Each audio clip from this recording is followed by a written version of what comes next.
Mina bakabusi nengre, mine pele obiama. Mina bakabusi nengre, me fele sama. Mina bakabusi nengre, mine pele obiama. Mina bakabusi nengre, me pele sama. Mina bakabusi nengre, mine pele obiama. Mina bakabusi nengre, me fele sama. Mina bakabusi nengre, mine pele obiama. Mina bakabusi nengre, me fele sama. Mina bakabusi nengre, mine pele obiama. Mina bakabusi nengre, me fele sama. Mina bakabusi nengre, mine pele obiama. Mina bakabusi nengre, me fele sama. Mina bakabusi nengre, mine pele obiama. Mina bakabusi nengre, me fele sama. Mina bakabusi nengre, mine pele obiama. Mina bakabusi nengre, me fele sama. Mina bakabusi nengre, mine pele obiama. Mina bakabusi nengre, me fele sama. Mina bakabusi nengre, mine pele obiama. Mina bakabusi nengre, me fele sama. Mina bakabusi nengre, mine pele obiama. Mina bakabusi nengre, me fele sama. Mina bakabusi nengre, mine pele obiama. Mina bakabusi nengre, me fele sama. Ayo me fele sama, Me fele sama, mama me fele sama, me fele sama, Isa me fele sama, me fele sama, ay mama me fele sama, me fele sama, brada me fele sama, me fele sama, me fele sama, me fele sama, me fele sama, me fele sama, me fele sama. mina bakabusi nengre, mine pele obiama, mina bakabusi nengre, me fele sama. Mina bakabusi nengre, mine pele obiama. Mina bakabusi nengre, me fele sama. Mina bakabusi nengre, mine pele obiama, mina bakabusi nengre, me fele sama. Mina bakabusi nengre, mine pele obiama. Mina bakabusi nengre, me fele sama. Mina bakabusi nengre, mine pele obiama, mina bakabusi nengre, me fele sama. Mina bakabusi nengre, mine pele obiama. Mina bakabusi nengre, me fele sama. Ayo me fele sama, Me fele sama, mama me fele sama, me fele sama, Isa me fele sama, me fele sama, mama me fele sama, me fele sama, me fele sama. me fele sama. Mina bakabusi nengre, mine pele obiama, mina bakabusi nengre, me fele sama. Ayo. Mina bakabusi nengre, mine pele obiama. Mina bakabusi nengre, me fele sama, Ayo me fele sama, me fele sama, mama me fele sama, me fele sama, Isa me fele sama, me fele sama, mama me fele sama, me fele sama, mama me fele sama, me fele sama, Isa me fele sama. me fele sama. Tendai Mwari, be thankful unto the Mother, Father, creative life force of the universe. Kuzai Muzimu Mukuru. Give praises unto our great ancestors, Abibi Tumi, Abibi Fahondi, African liberation and African power for all African people. Before I go any further, would love if anybody in the listening audience, would like to give me a signal and let me know that you can hear me. Good. Coming on, talk to myself, you know what I'm saying, as velvet as my voice, may be. It's always good to be speaking to the people rather than just to myself. So if you can hear me good, give me a signal and let me know, say you're there with I, you know what I'm saying, and in the building. And we look forward to interacting with you today. Yes, indeed, family. This is ZIVANAYI. ZIVANAYI as spoken in the Shona language, which is mostly spoken in the beautiful nation of Zimbabwe, is a word which means let us get to know, socialization. Let us get to know each other. Yeah. And so this is just a weekly show whereby, we can check in with one another, you know what I'm saying? And it's designed really to facilitate interaction with the gotkushTV audience. Yeah, now I'm simulcasting on my personal as well as gotkushTV channel at the moment. I will be at some point just be broadcasting on gotkushTV. Okay, so if you are not subscribed to gotkushTV, subscribe to gotkushTV. Yeah, on whatever social media you are currently watching. Yeah, on at the moment, subscribe to gotkushTV because we just have build up back the momentum. You know what I'm saying, making sure that you're with us when we begin to roll out some new content, as we are rolling out some unreleased content at the moment. Yeah, this Thursday we're going to be featuring a presentation. One of the last, it would be presentations from Baba Ranoko Rashidi on the ancient power of African women, yeah, in ancient African civilization. So do stay tuned for that, coming this Thursday, yeah, at 7 p.m. on gotkushTV. All right. So yeah, man. So this show, like I said, is about audience interaction. All right. So it's free flowing. You know what I mean? It's open house. So anything you want to talk about, any question you want to ask, any point that you want to raise, you can feel free to do so.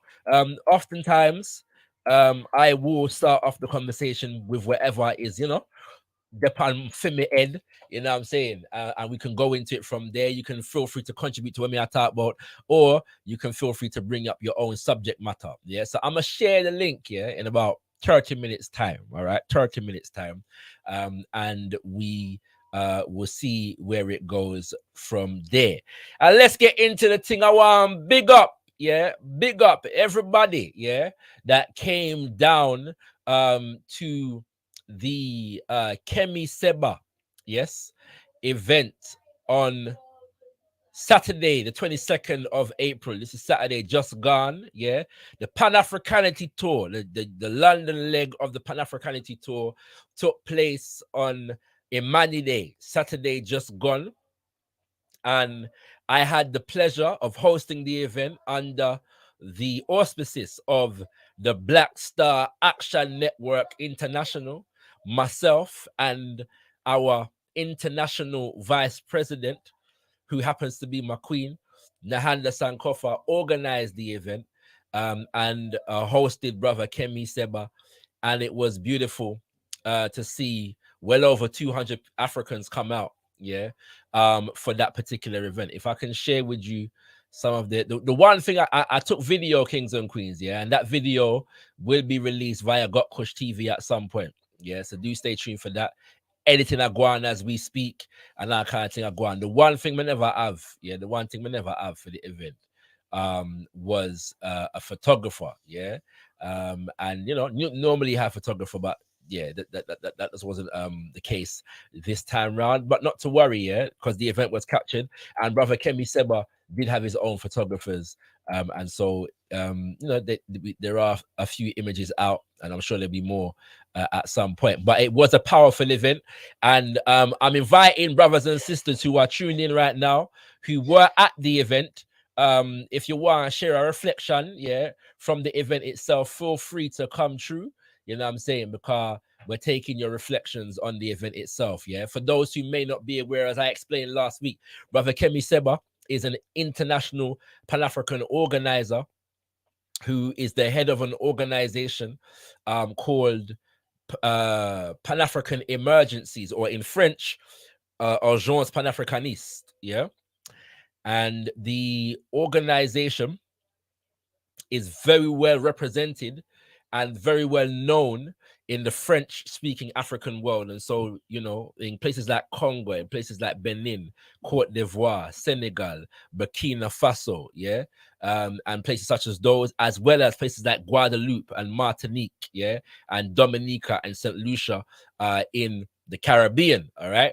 And so, brother, even among Brother Kemi Seba's team, you have Africans from the continent that came here, Africans from the continent and the diaspora from the French-speaking African nations, yeah? So that was beautiful. One of the most powerful things, yeah, I've had the pleasure of being at 3 events that Brother Kemi Seba has featured on in the UK, 2 of which I was a part of the team that was organizing the event, yeah? And one of the most beautiful things about events such as those is the connection that we make between the French-speaking and the English-speaking African world. And it's amazing. We can underestimate the extent to which one of the major divisions among African people is the language barrier. And not the language barrier in the sense of different indigenous African languages that we speak, but the language barrier in the sense of the colonial languages, yeah, that we've been that have been imposed upon us. Having been to the continent, yeah, Ghana and Sierra Leone specifically, and knowing other brothers and sisters who have been to the continent, I can say with absolute certainty that Africans are more divided along colonial language lines than we are along African language lines. What I mean by that is there is often the case that those of us who speak a colonial language only speak that colonial language. Yeah.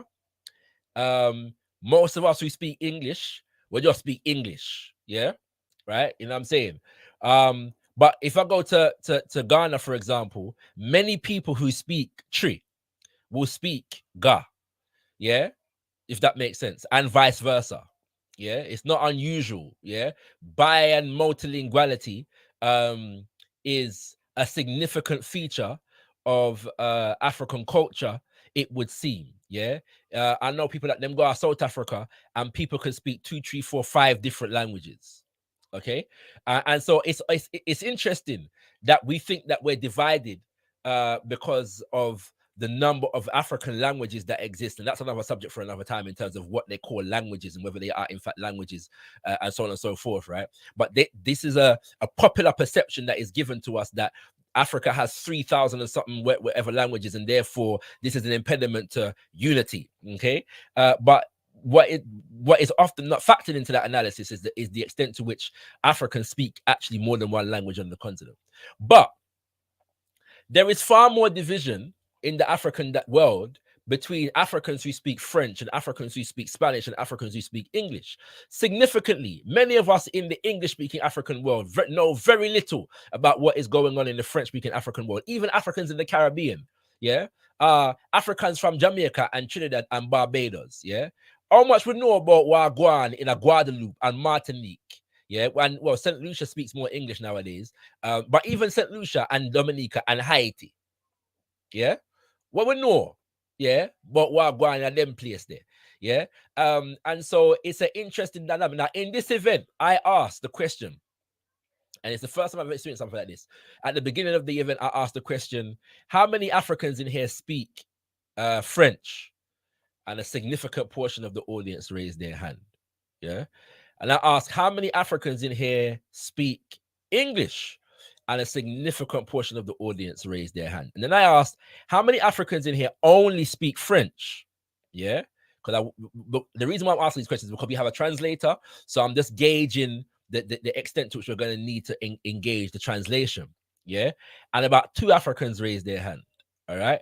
And so I was in an audience, in a room full of Africans, the majority of whom it seemed were multilingual, because some of those spoke indigenous African languages as well, or so-called Creoles, yeah, of the Caribbean. All right. So we're talking about a significant level of bi and multilinguality in a room full of African people. And that was a beautiful thing to see. And one day we're going to show you the video footage of me asking that question. You can see the people in my raise them and themselves. Yeah. But I'm saying all that to say Brother Kemi Seba is very popular within the French-speaking African world, and a significant number of us in the English-speaking African world are not fully aware of who he is. Yeah, and the organizing that has been generated around his leadership, right, in places like Senegal and places like Benin and places like Cote d'Ivoire and Congo and Martinique and Guadeloupe and Haiti and so on and so forth. All right. So that's the powerful and beautiful thing about an event such as that. And another beautiful thing about the event is that he was launching his new book, yeah, which is the philosophy of fundamental Pan-Africanity, yeah, or the fundamental philosophy of Pan-Africanity, depending on how you want to word it. But it's called the philosophy of fundamental Pan-Africanity. And this is the first time Brother Kemi Seba speaks French fluently. He can speak some English still. He can speak some good English, yeah, but he speaks French fluently. And but this is the first time he's translated a book. He's got a couple books, but this is the first time he's translated a book into English. Okay, and the book is also in Spanish. Yeah, so before he came to the UK, he was in Spain. He was also in Russia and Kemet or Egypt, and so on. All right, and so we're seeing the significant development in terms of us translating, you know, our ideology and activism into various different African languages. Yeah. And so I applaud Brother Kemi Seba for writing this book and taking the time to translate it. Yeah. And, you know, travel the African world, spreading the good gospel of Pan-Africanity in that regard. So the event was very well attended. Like I said, well over 200 people. I haven't even got the exact numbers, but we could be talking closer to 300 people was in the room. Brother, and we had organizations, yeah. So the All African People's Revolutionary Party was in the house and delivered a solidarity message. The Arise Oslo brothers traveled from Norway to London, yeah, Oslo in Norway, to come to the event, and they delivered a solidarity message. Big up to Brother Nsang, who was part of the AAPRP, the All African People's Revolutionary Party. Big up to Brother Babu and Brother Chivuma, who came from Oslo, Norway, to the event and represented on behalf of Arise Oslo. I also had Brother Sly, who is from Congo, and he was our translator for the evening. And I've forgotten the name of his organization. I'll get it in a second, yeah. But it's an organization that raises awareness upon the crisis in the Congo, and he delivered a powerful solidarity message, in which, and you know what's funny about that? I was on a live chat the other day, discussing Pan-Africanism, and a brother rather vehemently ventured to suggest that there are no centers of resistance in Africa against imperialism and neocolonialism, and in the Congo in particular. Yeah, he said to me to name, yeah, people in the Congo. They're not fighting back on them kind of things. This is a popular narrative that is developing among certain people with an anti-liberation and anti-Pan-African agenda. The Africans on the continent are not fighting back. It's such stupidness, yeah, absolute stupidness, and this reveals their absolute ignorance, yeah. But the brother was relaying, you know, what is taking place in the Congo, the crisis in the Congo. He's from the Congo. He visits regularly and organizes among brothers and sisters who are Congolese and otherwise in the Congo and in the UK and elsewhere, yeah. And so, but one of the major points that he made is that the crisis in the Congo is put forward as an ethnic tribal warfare, and he said that's nothing could be further from the truth. It is an economic warfare, yeah. And he made that point quite clearly, and that was a very powerful solidarity message. And so give thanks to him, and also Sister Francine McQuire, yeah, who is from various organizations, one of which is Friends of the Congo, and she also spoke on the Congo situation and dealt with the issue of the relationship with Rwanda in terms of Paul Kagame and his relationship to the West, which is a subject that we're going to have to get into in terms of Paul Kagame's relationship with Tony Blair in particular, for Prime Minister of the UK, Tony Blair, and former President of the USA, Barack Obama. Yeah, and their African governance initiative and African leadership initiatives respectively, sorry, and so on and so forth. All right, but yeah, powerful solidarity messages, and then obviously brother Kemi Seba spoke. Yeah, now what I will say is the last time he came, he was dealing with specifically with the CFA franc, yeah, which is the neo-colonial currency which I spoke about last week, that has French-speaking African nations on the continent in an economic stranglehold. All right, and so he went in some detail about that a couple years ago when he came in 2019. This message was more about the subject of the book, yeah, and he was speaking to the metaphysical as well as the material, yeah, the metaphysical as well as the physical realities within the concept of Pan-Africanity, yes, as he defines it. And this was beautiful for me because oftentimes people tend to separate the cultural from the political, or the cultural from the political economy, and it's very necessary, yeah, that as African people we understand that we cannot afford to do that, and that our culture, as has historically been developed, is political and has political and economic applications in today's world. Okay, and he also draws examples, and I haven't fully read the book yet, but one of the chapters that I'm most interested in reading because of my particular interest in this form of resistance, is this idea of what he calls globalized kilombanity. Yeah, and kilombanity refers to the term Quilombo, which is the centers of resistance and warfare that were developed by our ancestors, specifically in the nation of Brazil.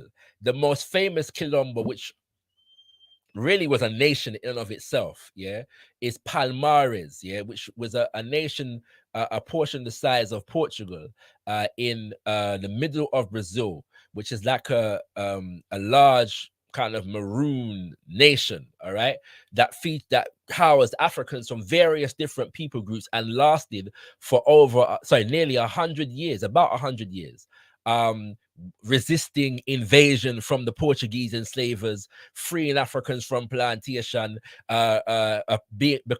establishing itself as a place of refuge for Africans who flee plantations, and so on and so forth. Yeah, so really, it's a case study of nation building within the context of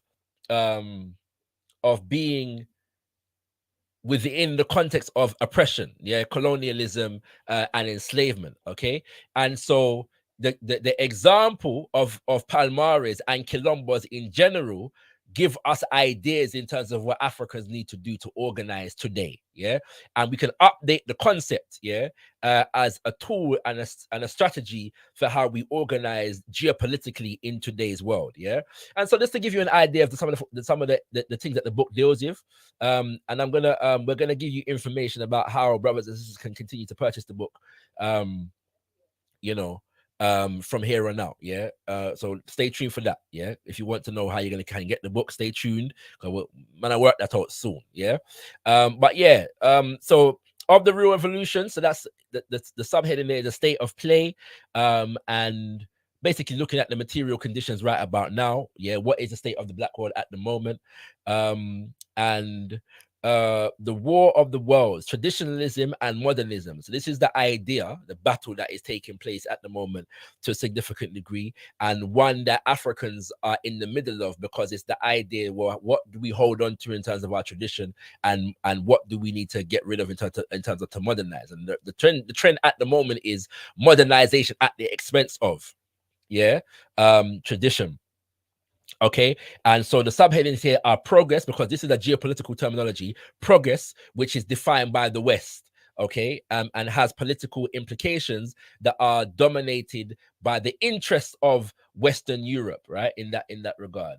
Then he goes into the immaterial and the material, which I was relating to earlier: tradition and custom, nature and medicine. And so the idea is that our political economy has to be tied to our cosmology and our ontology, who we are as African people, and our relationship to nature.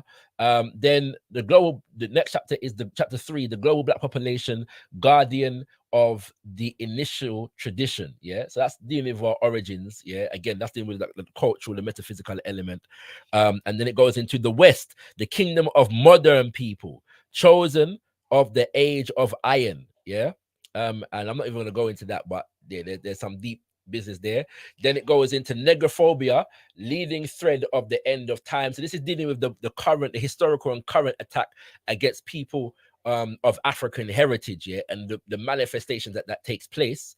And then we go into for a globalized kilombanity, which is how we now are drawing on all of our historical traditions and updating them of resistance and warfare in order to fight today's battle. And then the final chapter is sociology and geostrategy from a metaphysical angle. Yeah, sociology and geostrategy from a metaphysical angle. Yeah. So that's some of the things that the book is dealing with. I look forward to read the whole book. You know what I'm saying? And he did ask me to give him the feedback. So I will be giving him the feedback when I read it. But yeah, the brother spoke on many, many different things. And everything from, including in the question and answer, what is currently taking place in Mali and Guinea and Burkina Faso. And he said basically that, and these are things that he can speak to quite directly because his organization are on the ground mobilizing and organizing among the people in places like Mali and Burkina Faso and Guinea. Yeah. And so you know, he said without hesitation that the uprisings in Mali and Burkina Faso are popular people's uprisings, uprisings of the people. Yeah. And there are attempts to co-opt them and subvert them, but at their core, these are grassroots uprisings of the people. And Guinea, the shades of that are slightly different because of the relationship to the military. There are complexities there that still need to be worked out, but it's something that we need to pay closer attention to. He spoke on situations in Rwanda and Congo as well, you know, and the fact that whereas and a correct Pan-African analysis is focuses on the relationship to Rwanda and the West's commandeering of the Rwandan economy and how that facilitates the crisis in the Congo. He's also making it clear that the elite in the Congo itself is guilty, yeah, of being lackeys, yeah, for Western corporations, Western governments, and Western interests in general. You know, and so there's so many other things that I could report on where that is concerned, but yeah, I'm open up the lines now. Anybody else who wants to come through and either review this event if you were there on Imani Day on Saturday, or speak about something else. Yeah, so that subject is on the floor if anybody wants to speak to that subject of the event on Imani Day Saturday with Brother Kemi Seba and the Pan-Africanity Tour, and anything regarding that. All right. And so the link is in the chat. The link is in the chat if you want to come through. And I'm going to go on to speak about another event, yeah, that has taken place in the last couple of days. All right. So it's very interesting to me. Yeah. Very, very interesting to me, Wagwan, with our sister Diane Abbott, yeah, in the UK. Now, for those who are watching internationally, Diane Abbott is a member of parliament. She's the first Black woman member of parliament in the UK, yeah, for the Labour Party. And has a significant history. You know, obviously, I don't advocate Labour Party politics. Yeah, I'm not an integrationist or an assimilationist, and so there are certain natural, you know, divergences that me and a sister like Diane Abbott will have. Yeah, in terms of political action, ideology, and practice. However, it will be true to say that when it comes to issues of anti-racism and even Black youth in the education system, Sister Diane Abbott has been has done some significant things, yeah, in relation to those matters. Okay, and so we don't want to, as in spite of her being a Labour MP, we don't want to completely negate whatever good work she has done and is doing. Yeah. At the same time, all right, at the same time, something very interesting has happened in the last couple days, and that is Diane Abbott has been suspended from the Labour Party. Now, as far as I'm concerned, the Labour Party is a neo-colonial institution, no less than the Conservative Party. All right, but it would also be true to say that historically speaking, Black people have tried to use the Labour Party to forward certain agendas. Okay, and so the left of the Labour Party is in trouble with the mainstream establishment at the moment for a number of different reasons. And what happened is that Diane Abbott wrote a letter in the Observer that basically stated that racism as felt by Black people is not the same and should not be conflated with, and I'm paraphrasing here, the prejudices that are felt by others, yeah, such as gypsies and such as Jews, yeah, in particular. And so she was suspended basically because them say, well, she was insensitive to the fact that racism is felt by various different groups of people. And obviously, the group of people that were most highlighted, even more than the gypsies, who she did mention, were the Jews. Yeah, she was challenged with being anti-Semitic. All right. So there's a whole discussion taking place right here now about what she did say and what she not say, and whether it's true or not, and so on and so forth. Yeah. What struck me, however, was the fact that in a lot of the discourse, she was responding to, her letter was responding to a column that was written in The Guardian. Okay. And what was specifically said in this Guardian column that she was not that she was responding to didn't seem to be getting much traction, yeah, in the media. All right. Me never know, because I didn't know about this column. Yeah, it's the backlash against Diane Abbott that let me know about the column, yeah, and her suspension that let me know about the column. All right. So me go for look for the column now. Me go for look for the column to reggae, yeah.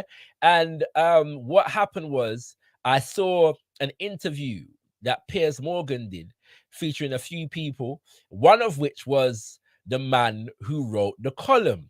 Lo and behold, yeah, lo and behold, yeah, that the man who wrote the column named Tomiwa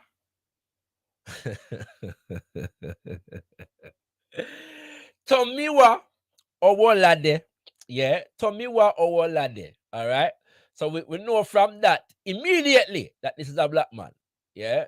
This is a Black man, all right. There are not significant numbers of white people in the UK running around with Yoruba names, okay. Although I suspect that that may be the case at some point in the future, all right.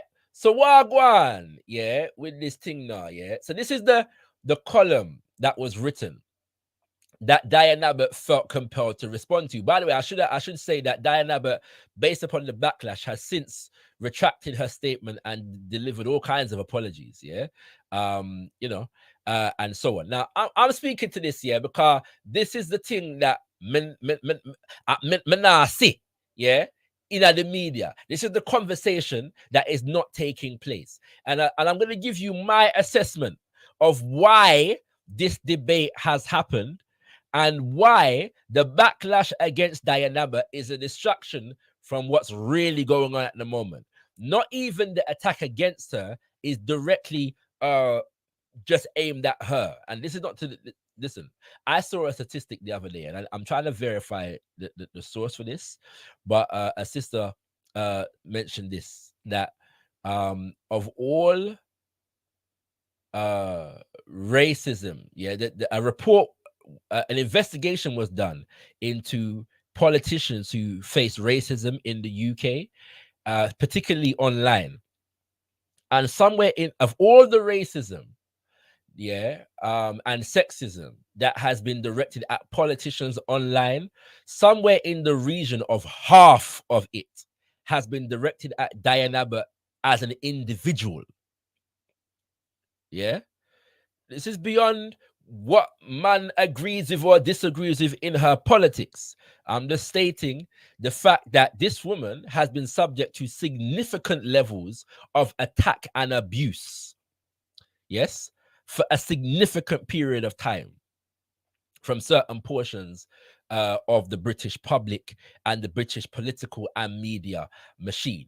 And so you can see that our brother, writing in the Guardian newspaper, Tomiwa Owolade, has written a piece that says racism in Britain is not a black and white issue. It's far more complicated. Okay. Racism in Britain is not a black and white issue. It's far more complicated. Now, check the subheading here. A report on ethnic inequality reveals that the Irish, Jewish, and traveler people are among the most abused. Now, listen, check it again. Yeah. So listen, racism is not a black and white issue. A report on ethnic inequality reveals that Irish, Jewish, and traveler people are among the most abused. What do Irish, Jewish, and traveler people have in common? All of them would be considered white. So the point of this article, yes, from brother Tomiwa Owolade, I'll say about it. Good night to my son. Yeah, is to characterize white people or certain groups of white people as among the most racially abused in Britain. This is the point of the article. All right. Now, remember that point because it's going to become very important in a second. Okay. Now we can see a big picture here of some caravan, yeah, the traveler community, all right? Okay. And so we see under this more than 60% of the traveler people in Britain report that they have experienced some form of racial assault. Yeah. So the article goes, something was amiss, but I couldn't say why.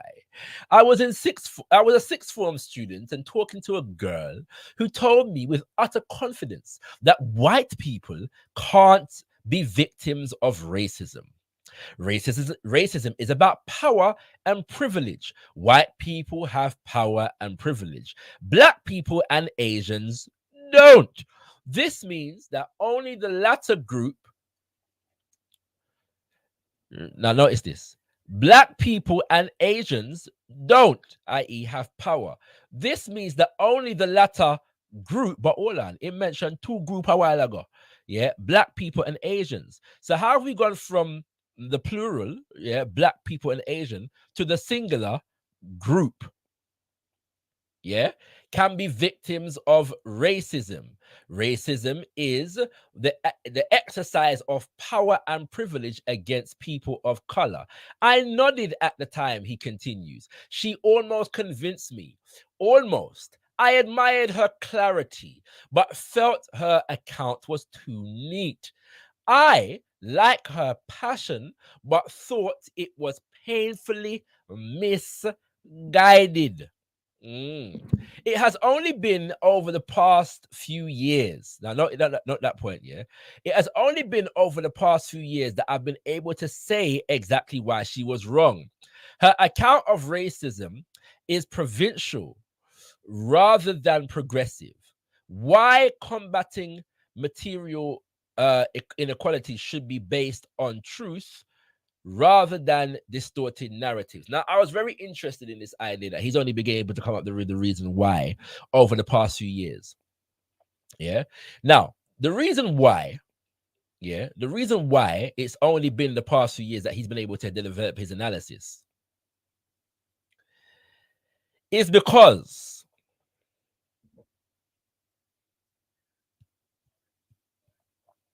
there is a significant investment taking place at the moment, family, in what I refer to as the Black conservative industrial complex. The Black conservative industrial complex. Hashtag Black conservative industrial complex. This is a phenomena within the Western world, specifically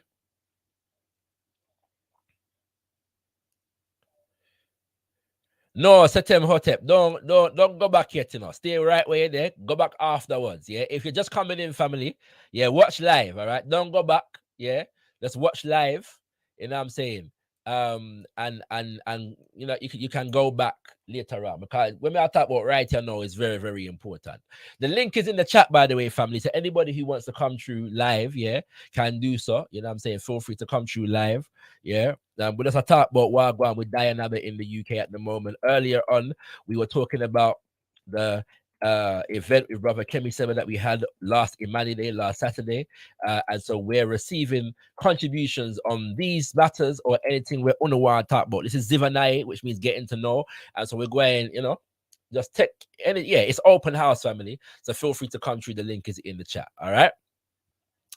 And so what's happened is in the last few years, the right wing in this country, yeah, have expended significant resources on giving profile, platform, and resources to Black people who are willing to do their bidding. They have developed a number of talking points, yeah, that are very well established and very studiously regurgitated by some among the Black population. Okay. And so one of them is a very succinct narrative regarding racism, yeah, that seeks to, one, deny or negate the relationship between racism and institutions of power. In other words, institutional racism. And two,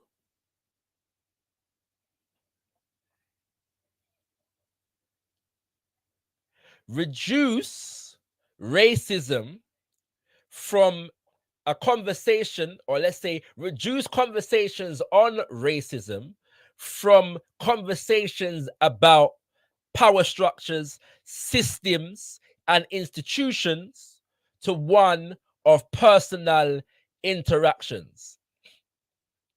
Yeah, bigging up. You know, I should have done this already. You know, so apologies for this, but bigging up certain people in the chat. Well, everybody in the chat really. But Kushti just asked, "Can I see the comments?" Yes, I can, sis. Yeah, I can see the comments. Yeah, bigging up Kushti Cosmetics in the building. Yeah, bigging up Nyame Ubuntu. Bigging up James O. Nah, big up the right reaction still, but I'll acknowledge the presence of a right reaction in the chat, because I know what right reaction mean. Bigging up Shalom Niger, Julanda Zachary, bigging up yourself, sister from across the water. Khadija T, Coffee Campbell, big up on yourself and all the silent listeners. Yeah, like up the video as you come through, kings and queens. Like up the video. The link is in the chat if you want to come through. Look like on the one just hear me I say right here now, but the link is in the chat. Yeah, so you can feel free to come through. Yeah, all right.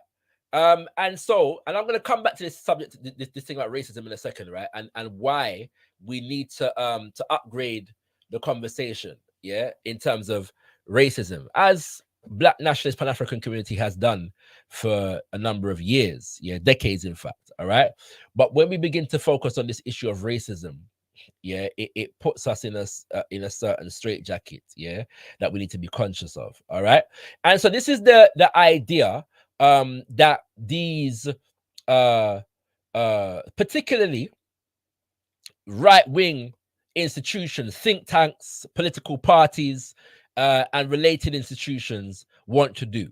Okay, and so it's ideological warfare that is taking place, and there are a number of black people who are willing to parrot these narratives, receive the talking points and the resources from these individuals and institutions, and front this agenda, which is an agenda to maintain and sustain the moral, political, and economic supremacy, yes, of white Western nations and corporations in today's world.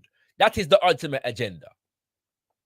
And so what they want to do is remove any analytical or ideological grounding that would seek to resist their domination. Okay, and so some of this is what is taking place right here now in this article. Yeah, and so why I'm saying highlighting that is when he says it has only been over the past few years that I have been able to say exactly why she was wrong. Yeah, it's because he's receiving his talking points, yeah, from right-wing think tanks in the UK and right-wing media institutions in the UK that have over the past few years been invested in getting a cadre, yes, of frontline black people to defend them against critical analysis coming from the black community, and in particular the activist black community, and in particular the revolutionary Pan-Africanist black nationalists of the black community. All right, so the year 2021, he goes on, and I'm not going to spend a whole heap of time on this article, right? Was a strange time to be alive, yes? The interregnum between lockdown and back to normal, the last full year of Boris Johnson's slipshod government. The terrifying wildfires in Australia. Amid the chaos and change, though, something else seismic occurred that year. More than 14,000 people took part. Now, notice this.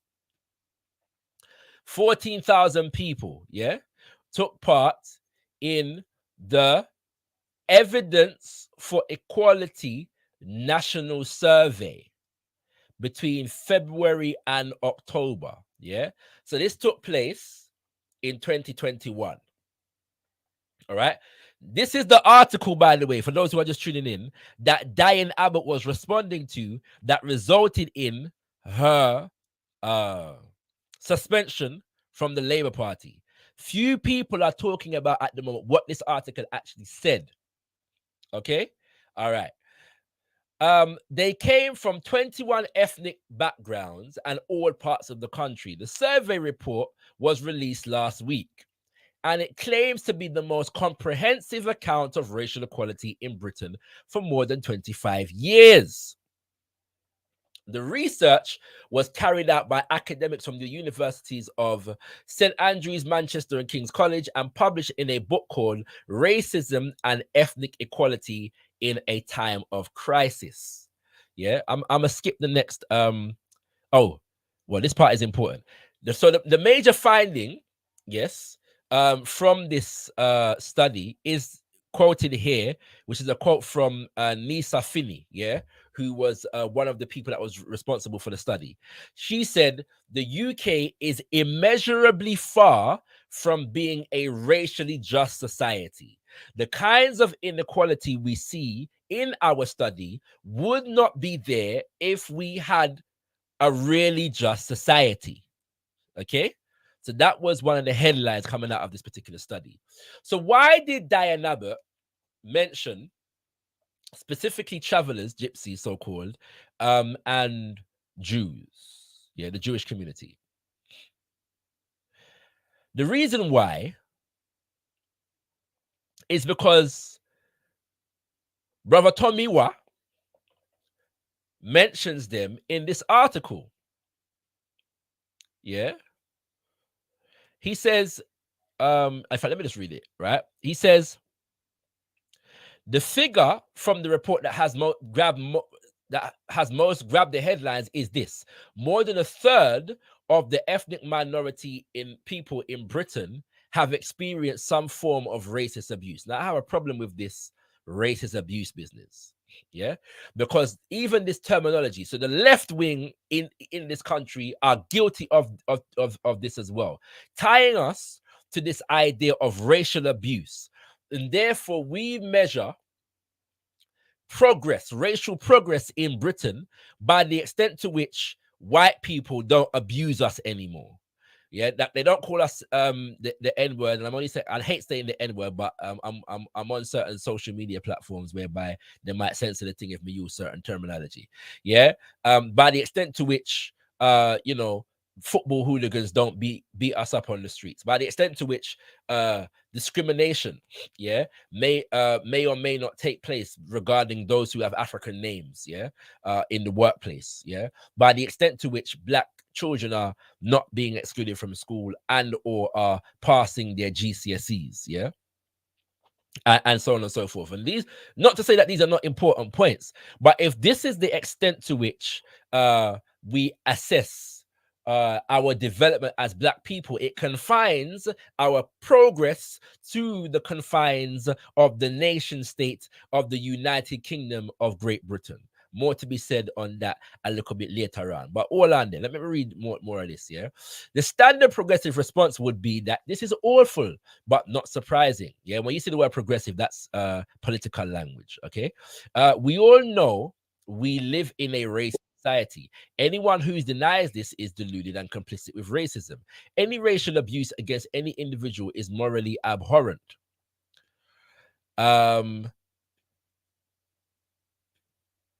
Tahaka, Captain Scarlet, what are you saying?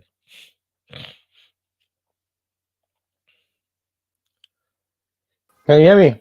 Yeah, I can hear you, King. What one? Bless King. Give me a second. Let me try to sort the StreamYard thing out. But yeah, I'm here. I'm there. Let me just sort myself out in the background. I'm just acknowledging your presence still. So when you're ready, we'll bring you through. All right. So. Right? What's it called? Yeah.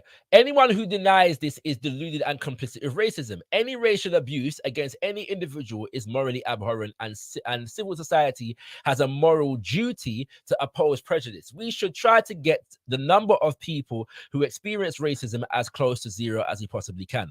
But something again nagged at me in the way many have presented the evidence for this survey, because the corollary of 1/3 of ethnic minority people reporting that they have experienced racist assault is that 2/3 of ethnic minority people have not. Yeah. So basically, he's saying that we should focus on the 2/3 of the ethnic minority people who have not experienced any form of racism, or who have not reported that they've experienced any form of racism, let's say. All right. This does not mean that there is no racism in Britain. The recent Cassie report, for instance, affirmed the existence of institutional racism in the Metropolitan Police. But the evidence for Equality National Survey report complicates some of the underlying assumptions that many ostensibly progressive people espouse on racial equality in Britain. One is a narrow idea of what constitutes racism. Yeah, anyone who is privileged is white, we are told, and racism only affects people of color. The problem with this view is that there are certain minorities who are seen as white yet experience prejudice. In fact, the two groups most likely to say they have experienced racist abuse, according to the survey, are Gypsy, Traveler, and Roma communities, and Jewish people. Yeah. So the idea now, he goes on, more than 60%. So whereas 50% of black people, hold on there, let me see if that's actually the case.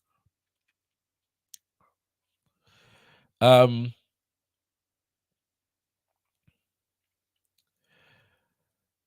more than 1/3 of ethnic minority people in Britain, so not black people, but ethnic minority people in Britain. All right.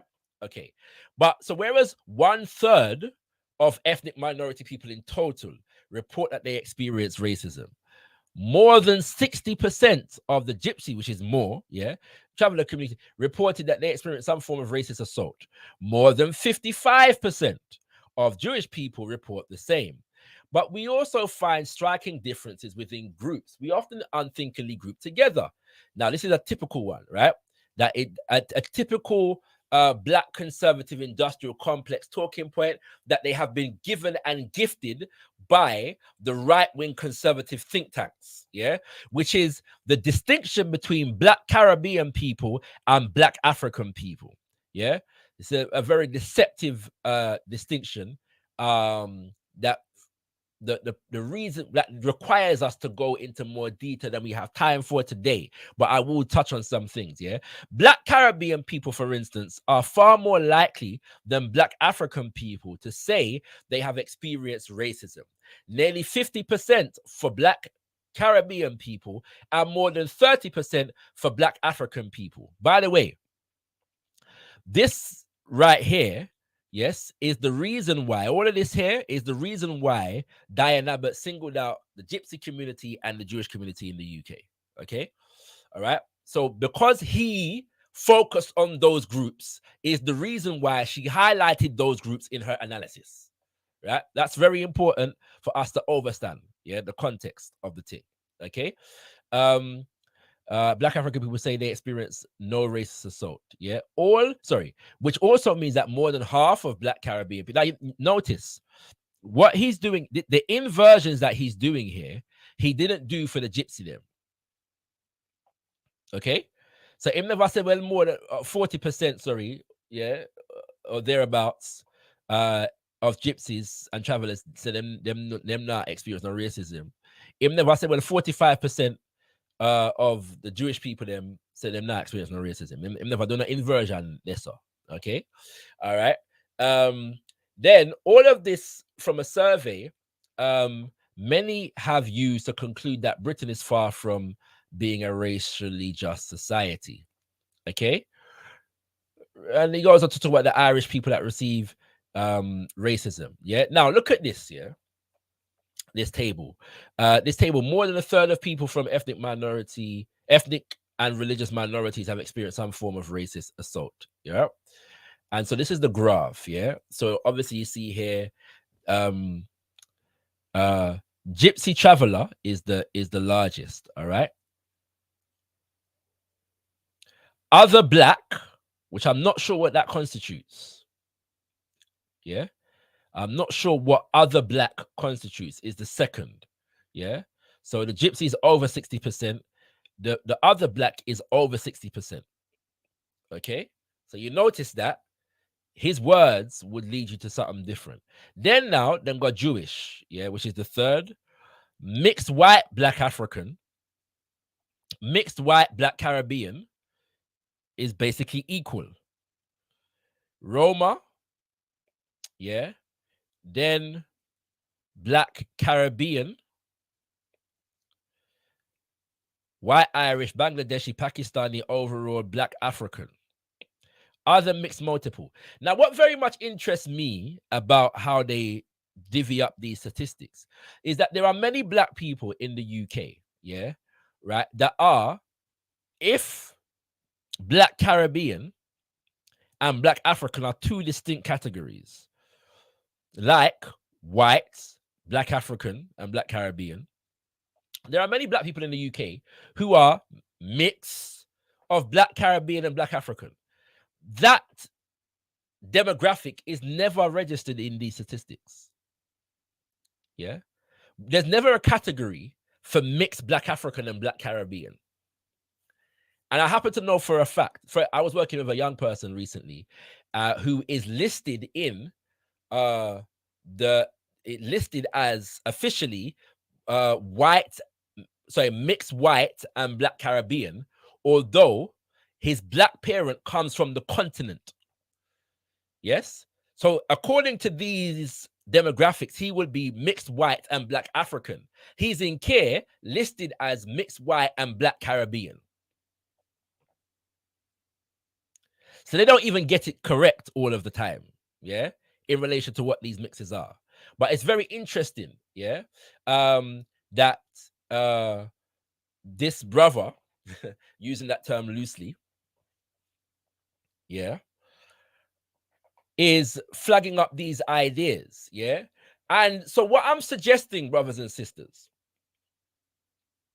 is that the backlash against Diane Abbott specifically, yeah, is designed to negate and obscure the debate and the conversation around what this guy is actually saying.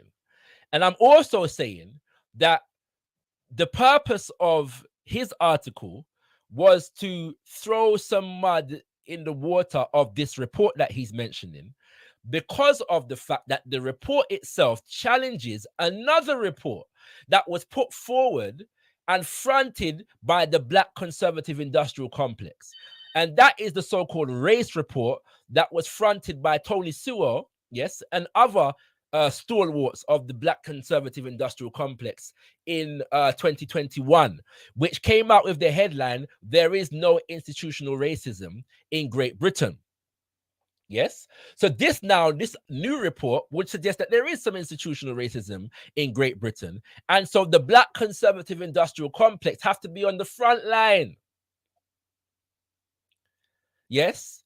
To try and negate this idea. And so they found a way to distract from that conversation by making Diane Abbott and her letter the headline of the situation. Yeah. But what is the bigger agenda at play? All right. What is the bigger agenda at play? I'm going to say this and I'm going to bring in my brother Tahaka. All right. I'm going to stop sharing and I'm going to share again. Yeah. So you can see Wagwan, yeah, more deeply in this situation. All right. Who is Tomiwa Owolade? Yeah. And what's he really about? Well, Tomiwa Owolade is the author of a book, okay, a soon-to-be released book in June of 2023. The book that Tomiwa Owolade is the author of is called "This Is Not America." This is another one of the major talking points within the Black conservative industrial complex, that Britain is not America. The subtext being that whilst America has all of this destructive history of racial discrimination, Britain is not marred with such a history, and that Africans in the UK should not be in solidarity with our brothers and sisters in the United States of America against Western racism. There is no common cause between Africans in the USA and Africans in the UK, because the UK is far more a bastion of equality, yes, and embracing of its Black population than the US ever was or has been. Let us read. Oh, by the way, the full title of the book is "This Is Not America: Why Black Lives Matter Why Black Lives in Britain Matter." Yeah. What's the blurb for this book? Yeah. And by the way, we're going to do some, note these names here. An outstanding achievement, Amanda Foreman. A book for all Britons interested in evolving character of our national identity, Tom Holland. Eloquent and insightful, Remy Adekoya. Yeah. All right. So the blurb says, across the West, racial injustice has become one of the more divisive issues of our age. In the rush to address inequality and prejudice, and to understand concerns around identity, immigration, and colonial history, Britain has followed the lead of the world's dominant power, America. We judge ourselves by America's standards, absorb its arguments, and follow its agenda. But what if we're looking in the wrong place? This is not America. Listen to this. The book now, This Is Not America, is built on the idea that Black Britons are British first and foremost. I want to know understand what going on around here. Yeah, this is the ultimate agenda here. All of this talk about negating institutional racism, yeah, uh, uh, and the extent to which Britain is a racist society is geared towards making British identity the number one identifier for Africans in Britain. That we are first and foremost British, that we must absorb ourselves within British national identity as our primary identity, and therefore our primary political, economic, and cultural interests are tied to the political, economic, and cultural interests of the United Kingdom of Great Britain. That is what all of this is geared towards. I want to know if you understand. Yeah? I'm going to read this paragraph and then I'm going to get into those who have come true and thus are likely to have more in common with other Britons than with black people in other parts of the world. We have Africans in Britain more in common, yeah, with white Britons than we have with Africans in America. And even the ridiculousness of this statement, yeah, Britain with black people in other parts of the world. So those of us who come from Jamaica have more in common with the British people than we have in common with our brothers and sisters in Jamaica. Those of us who come from Nigeria will have more in common than the white people them in Surrey and in Newcastle and in Stoke-on-Trent. Yeah?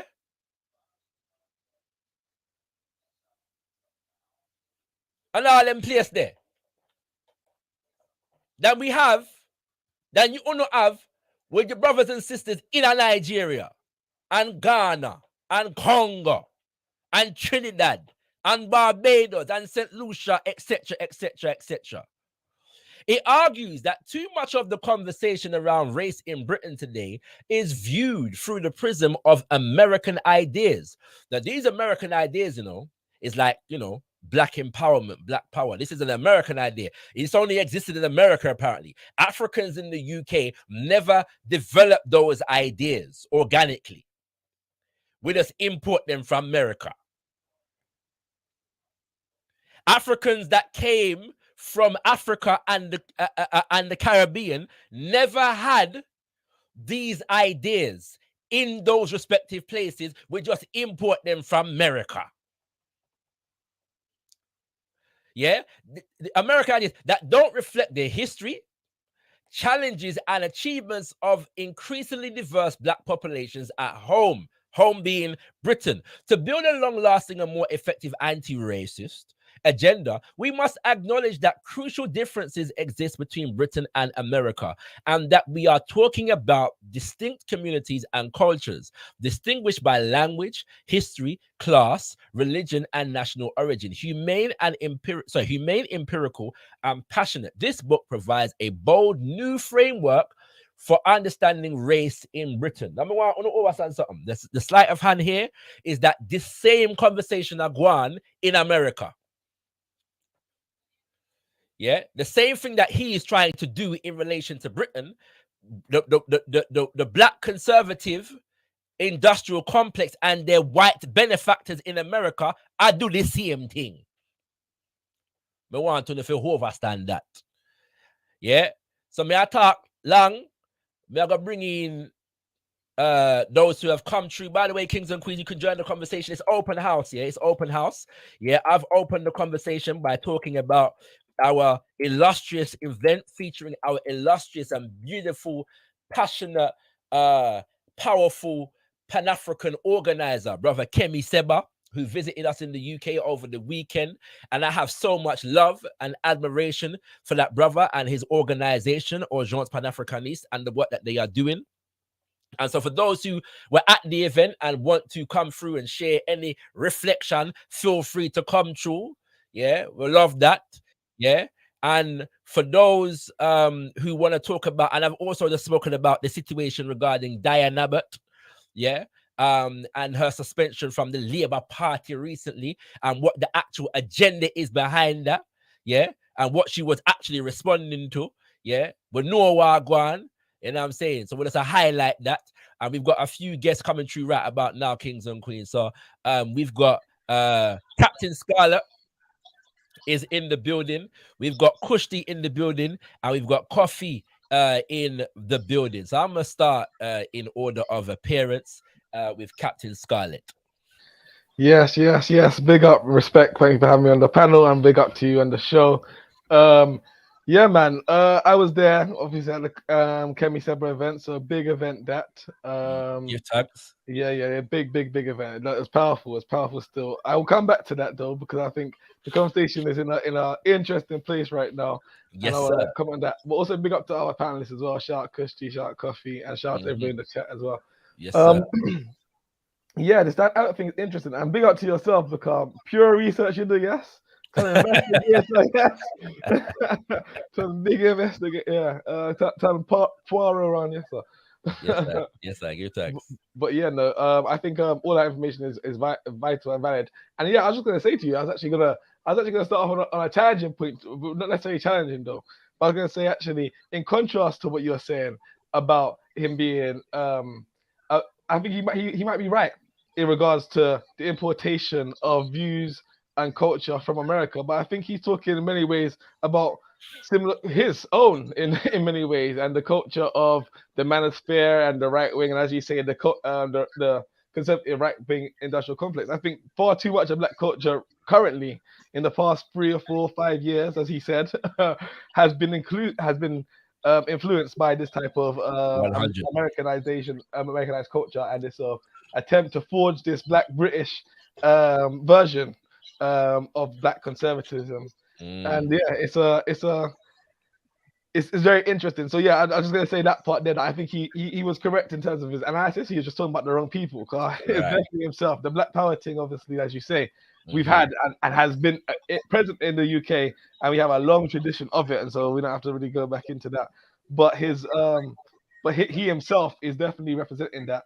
And yeah, what's going on with Diane Abbott? It's been very interesting to see and to watch the pylon. Like you say, it's nothing more than the attempt to force this agenda. And I think it's quite interesting, because they've been very successful in shifting their Overton window and their agenda towards the right in many other aspects. 100. But on this cultural war thing, they have, in some aspects, they won some of the public battle. But in many other aspects, there's big corporations and big companies that are saying that, I guess, there's money in ignoring the government's sort of direction in terms of their views on ethnic racism and so on and so forth. And a lot of reports that have been done independently of the government are using terms like institutional racism and things like that, which the government have been very clear that they don't really want to see that around there. So it's definitely an interesting time to see how these shifts are playing out in the public.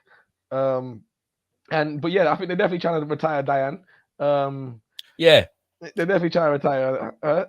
They're trying to retire that whole section, the whole Jeremy Corbyn, whole grind for Corbyn, that whole that black people might get a voice through this. And momentum, basically. That whole thing there. They're like, you have to stamp everybody who had any association with that. We gotta stamp them out completely and take them out. And they've been pretty successful. But yeah, I was just gonna mention also, I didn't mention it, I forgot, but also the Ford report regarding the Labour Party. It's interesting that they're so quick to deal with anything they perceive to be anti-Semitism. But I'm not sure if you heard about Martin Ford, a black QC, who Keir Starmer, obviously a former lawyer himself, a QC or KC as it is now. He hired this black man to come and do a review into sort of racism in the party and things around anti-Semitism. And what he found is that Labour was operating a hierarchy of racism within their party, where anti-Semitism was seen as something that had to be dealt with at all costs. But racism against black people, Islamophobia, was ignored I heard about this. Yeah. I did hear about this on one of them political programs that come on I think it's the BBC, and it was mentioned and it got shut down very quickly. Quickly. Yeah, what's it called? because and this is the very interesting thing about this whole dynamic, right? And this is the other point. Thank you for bringing it, because this is the other point I want to make. Yeah, this is and I'm gonna ask you a question after I make this point, right? No, in fact, let me ask you the question first and then make the point. Cool. And because I know you're a man that pays attention to these things, what do you see as the conflictual relationship between the patron saint of Black British conservatism, Tony Sewell, his report, the race report that was released a couple of days ago, yeah, and this new report, yeah, from what you've seen, has there been any responses coming from the people that did that race report in relation to this new report at all? That is a good question. And I think there has been responses in terms of, over the Punjab GB News and them thing there. And Yes. so I think there's been one or two interviews from that side, not necessarily people who were on the commission, but supporters of the commission in response to this report. And one or two tweets, but there's not been any official kind of like, we're going to go into a newspaper, put an article out and challenge aspects, etc. And it seems like this Tomiwa one that we've come across. Yeah, it's definitely coming from there, fam. You can see it. All the language is there. You know what I'm saying? You have to understand the thing. All right. Now, this is the other point, right? Because the major issue that people have with Diane Abbott, is that she was negating what other groups of people suffer, which she wasn't really doing, right? And if you know anything about Diane Abbott, you know she's not going to do that, even though she did take back the statement and all kind of different. yeah. All right. But one of the things that happens is when the people them list the different forms of prejudice, they say racism, discrimination, and anti-Semitism. Now the question then becomes, if you ask the question, are non-Jewish people subject to anti-Semitism? The obvious answer is no. And the reason that the obvious answer is no is exactly the reason why, when it comes to the Jewish community, there is a specific form of discrimination that is unique to them. Yes? That when you say it, you know exactly who and what is being referred to, who is the victim of this thing, and who needs to be advocated on behalf of. When it comes to racism, they need to muddy the waters so that there should be nothing specific. There should be no assault. There should be no form of oppression that can be considered unique to African people, that African people are uniquely subjected to. Yes? Because implicit in what Brother Tomiwa has said, when you consider the fact that whilst this distinction between America or Africans in America and Africans in Britain is being made, the British and the Americans consider themselves to have a special relationship in the geopolitical sphere defined by this terminology called the West. So Brother Tomiwa wants us to separate our interests with Africans in America and align it with Britain, whilst Britain facilitates its interest, with white people in America via a special relationship. And so this is why we as African people need to take back the power of definition. We should have our own terminology that we define for ourselves to give expression to our own condition and liberation strategies. Tahaka, stay where you are. I'm going to bring on Kushti. Empress Kush. What's up, bro? What a go on? Listening to the conversation. and Yes, it was sir. nice. I was just feeling the back and forth with you and brother Scattered, and bless up the other brother on the panel. I can't see. I think it was Him Kofi. gone, coffee gone, him duck out. Yeah. Yeah, So yeah, so go on. interesting. I think well, I was initially coming in to talk about, you know, the brilliant um event that I witnessed, you know, Big that I facts, big facts. privileged to witness. But on what you're talking about currently now, um, it's very interesting when I hear you talking about this. And for me, I understand what Scattered was saying in regards to, you know, effectively he's talking about himself. But I do understand the need for you to have this kind of conversation, because I feel like almost there, which we already know, but when you were reading it, I was just thinking, wow, the propaganda is real, you know. They're Yeah, really trying to design, yeah, they're really trying to push this image that those of us who said it before were probably a conspiracy theorist, or, you know, a bit erratic in the head. But I think it's clear as day that when he's literally saying that this is not America, and that we should align to people, like you said, in Newcastle, yeah. that people back home like to say we don't have a direct kind of connection. We're either what, third at most, fourth generation here. We all have most of us have a form of connection. I'm sure him himself has a form of connection.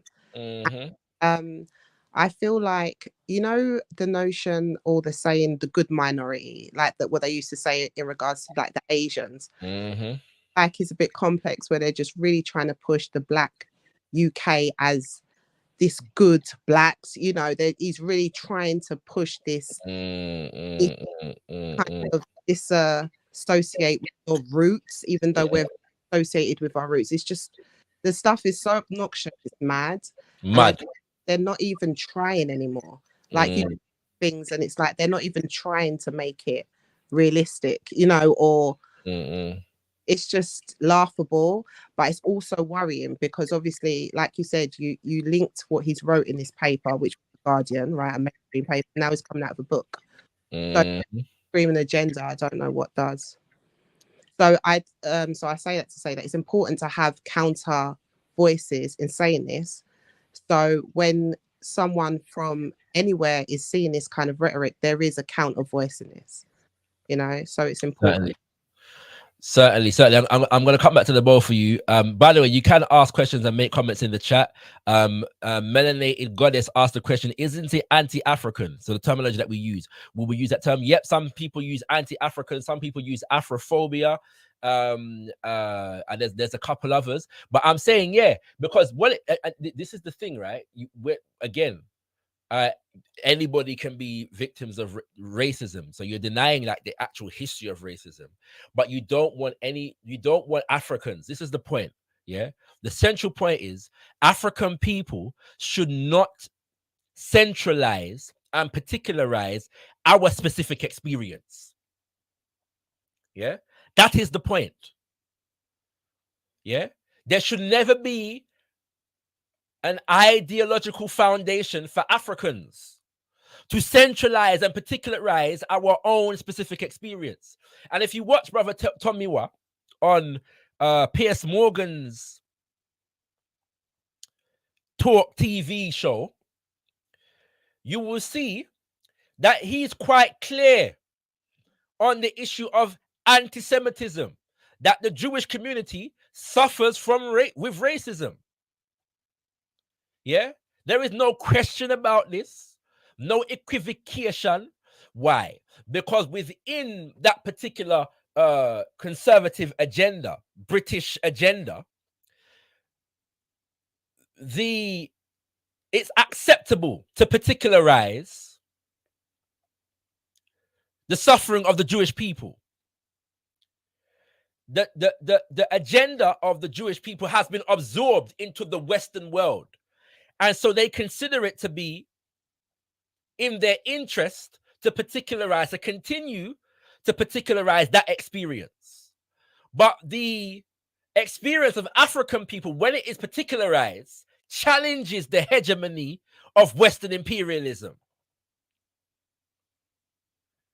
in ways that the particularization of Jews in relation to the Holocaust does not. Yes, may I say it. Right here now upon gotkushTV. Yeah? So we have to have terms like anti-African and Afrophobia, and there are a few others that are used within the movement. It's like when I say Ma'afa, so the reason why I use the term Ma'afa, which is the experience of African people in relation to invasion, conquest, and colonization and enslavement. Yeah. You know, when you say Holocaust, you know where I talk about. Yeah. And who we are talking about. So when we say Ma'afa, which is a Kiswahili terminology, which translates as great disaster, we know where we are talking about and who we are talking about. We're talking about African people. Yeah. It's very important that we understand and do these things. All right. There was a point I was gonna make, but I'm gonna read Elder Makapi. Greetings, Elder. In my whole for say the so-called establishment have been after dynamic for decades. This is true. She has had to walk the political tightrope and tiptoe through the political minefield all her political life, especially when it comes to race. That being said, when it comes to race and racism, global white supremacy, the establishment mixes up race with ethnicity. This is also true. And I'm going to add to that race, ethnicity, and religion. So, for example, the untouchables, Jews, and the Irish are not a separate race. Yeah. But when it comes to racism, these ethnic groups are lumped in with, and the comment is cut off, but I'm thinking it's going to say Africans. Yeah. The other element, anyway, there's more to be said on that, but let me move on, because there are a couple more comments. And Coffee, me see you, but your device not connect. Yeah, your device not connect. You have to oh, it looks like your device is connected now. All right. So I'm gonna read this comment, and then I'm gonna go to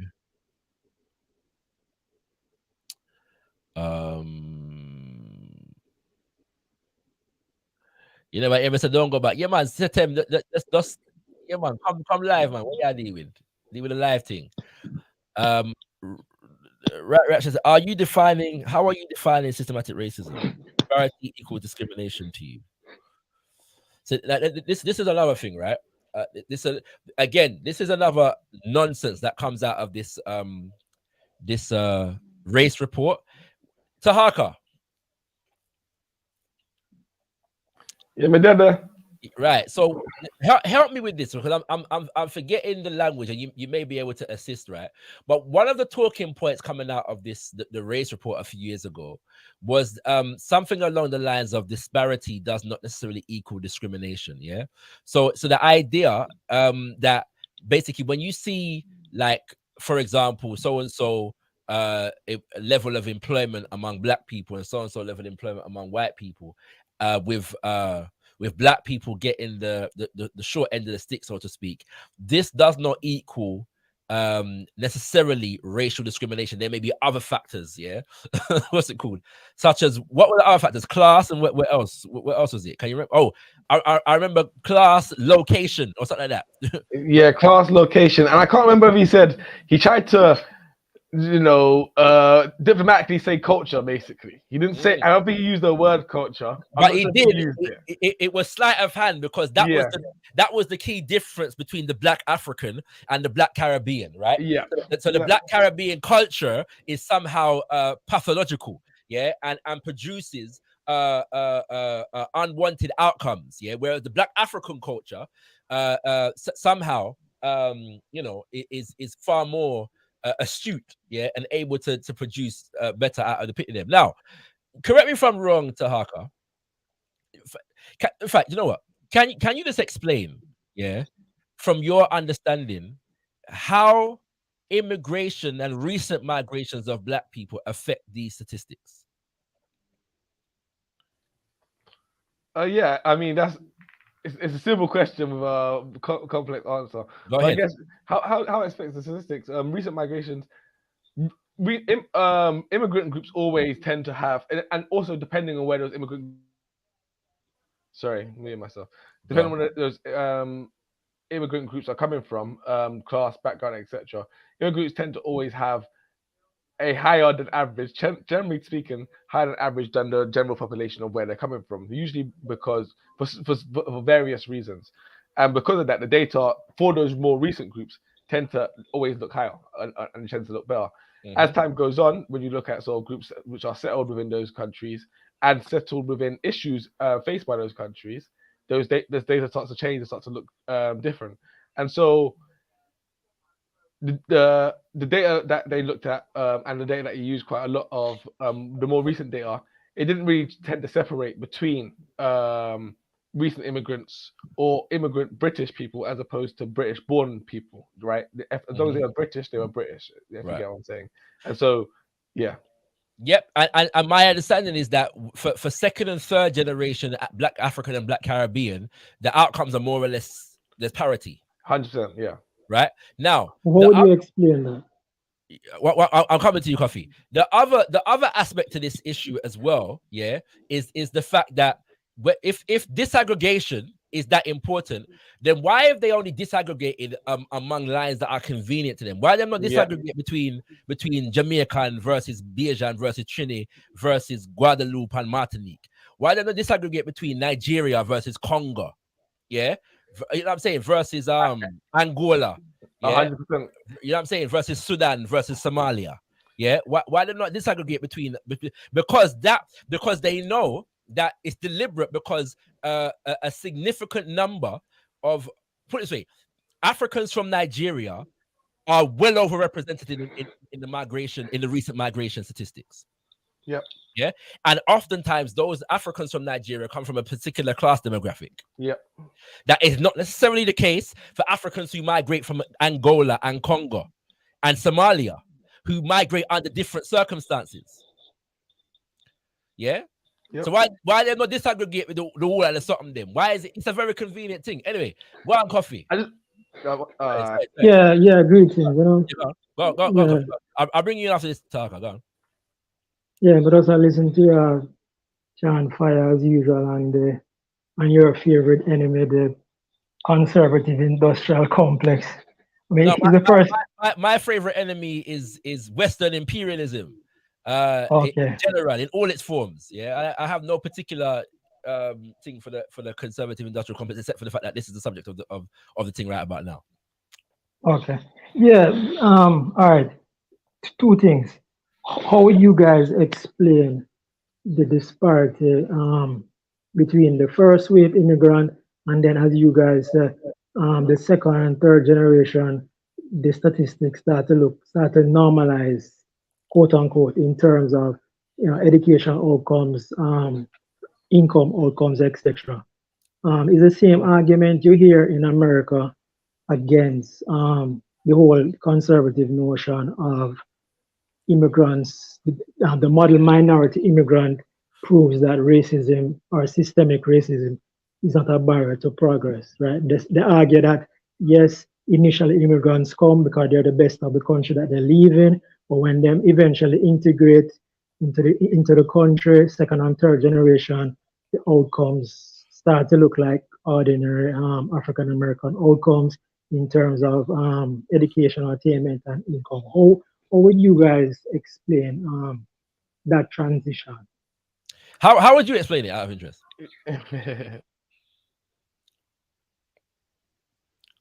Coffee, may I ask you the question? Or you ask me? Or how would you explain it? Oh, me? Oh, sorry.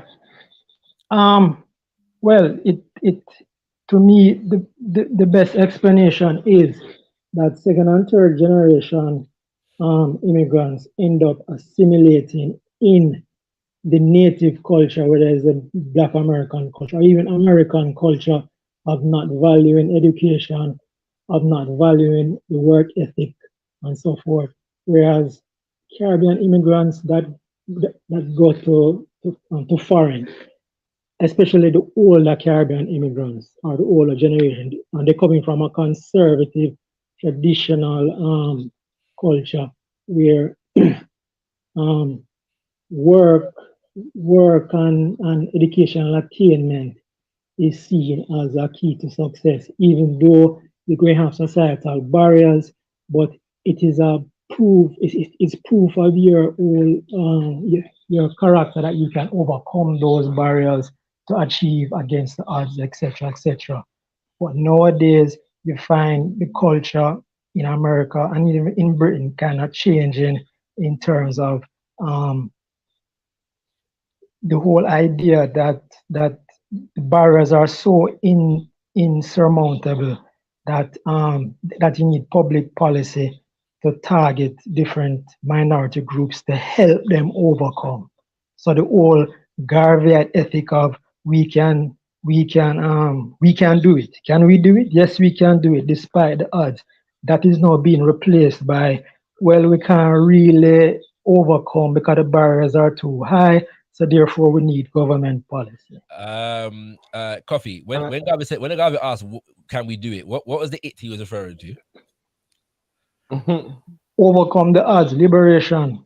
Liberation. Okay. Yeah, yeah, liberation in terms of if you can't get a job because of discrimination, if you're being physically attacked because of discrimination, if you can't get educational opportunities because of discrimination, we can do it for ourselves. All right. Right? Whether it's in America or is in Africa. 'Cause remember, it's not everybody him do want to go back to Africa. Right? There was still a program for those in America and in Britain. All right, yeah. I'm gonna come back to what the it was. Go ahead, ShakaRa. Go ahead. Bless. Respect. I think I'm gonna answer the question, but what the thing I want to say just before you ask the question, and it kind of ties in, was around that report, that Tony Sewell report, and a lot of this sort of being coming from is also about attacking and dismantling critical race theory, right?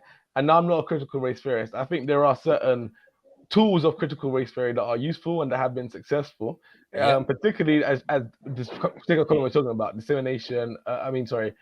Disparity versus equaling discrimination.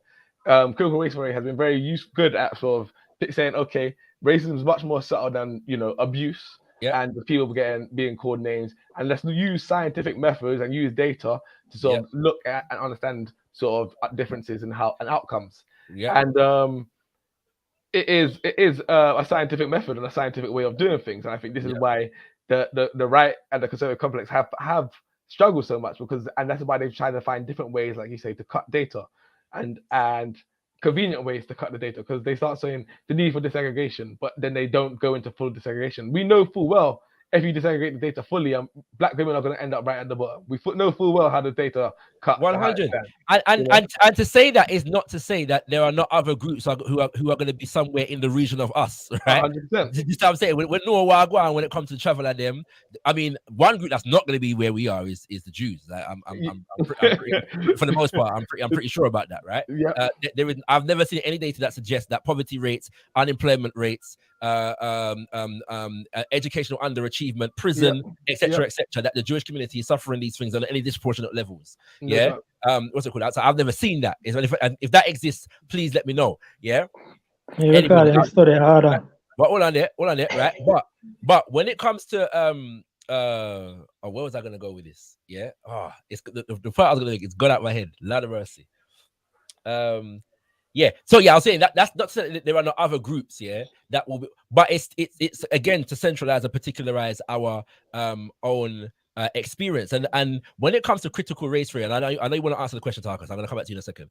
When it comes to critical race theory, though, it is a tool of these right-wing think tanks, and I'm saying them specifically, that they are going to. And by the way, those right-wing think tanks, a lot of them were created by Britain and America in collaboration with each other. A lot of the right-wing think tanks in America were created by a British or inspired by a British individual who will go into that history another day. All right. But the critical race theory is a direct ploy of these. It's actually a political strategy that they have admitted to publicly, that they are going to tie any kind of social justice issue, particularly along racial lines, to the idea of critical race theory to pervert particularly what critical race theory is as a field of study, of academic study. Yeah. Oh, come on. Are you denying that critical race theory is a subversive Marxist? What I am saying is that the right-wing think tanks have used critical race theory as a political. Yeah, man, understood. But I'm saying. So whether it is Marxist or not is not the issue. They are misrepresenting the history and the development of this academic field of study for political purposes. No, man. Yeah? Hold on, Shaka. Hold on. That is the point. And they have open. And I'm going to get the name of the individual who wrote the article that said this. Oh, they misuse it. A bit later. And another day I'm going to go into the details. But the point is that when you look at, and I'm going to say this as well, even the way, and this is why Tahaka said that he's not necessarily into critical race theory, even the way that it has been presented critical race theory through popular left-leaning or liberal channels, yeah, not Democratic liberal Party and so on and so forth. You have nothing to do with liberalism. I'm not interested in your what's it called, dedication to Smith and the rest of them. I'm not interested in that. Liberal. Yeah, but you mentioned liberalism. Yes, liberal. But you know what I mean. So stop being silly. Yeah, you know what I mean. All right. No, I'm not being silly. I just want to be precise. You know what I mean, though. When we say liberal in political term, in popular political term, you know what you mean illiberal. No, I mean liberal versus conservative. You know what I mean. Progressive versus conservative. But then progressive don't mean progressive because in the dictionary that's not what it means. It's a specific movement in the 19th century. Progressive. It's called liberal, right? No. And so those left-leaning liberals, yeah, they don't even deal with a lot of the origins, yeah, of what critical race theory actually is. Another day we're going to go into that history, all right? But I don't want to. I just have a conversation over people's head right about now. Kushti, clarify the question that you wanted me to answer because I can't see it, yeah. And we're going to come to Setem Imhotep in a second. Captain, you wanted to answer the question about the reasoning behind the disparities in the movements. Oh yeah. Let me wrap up quickly there. Okay. Sorry, because I'll wrap up quickly and let Shaka come back to you.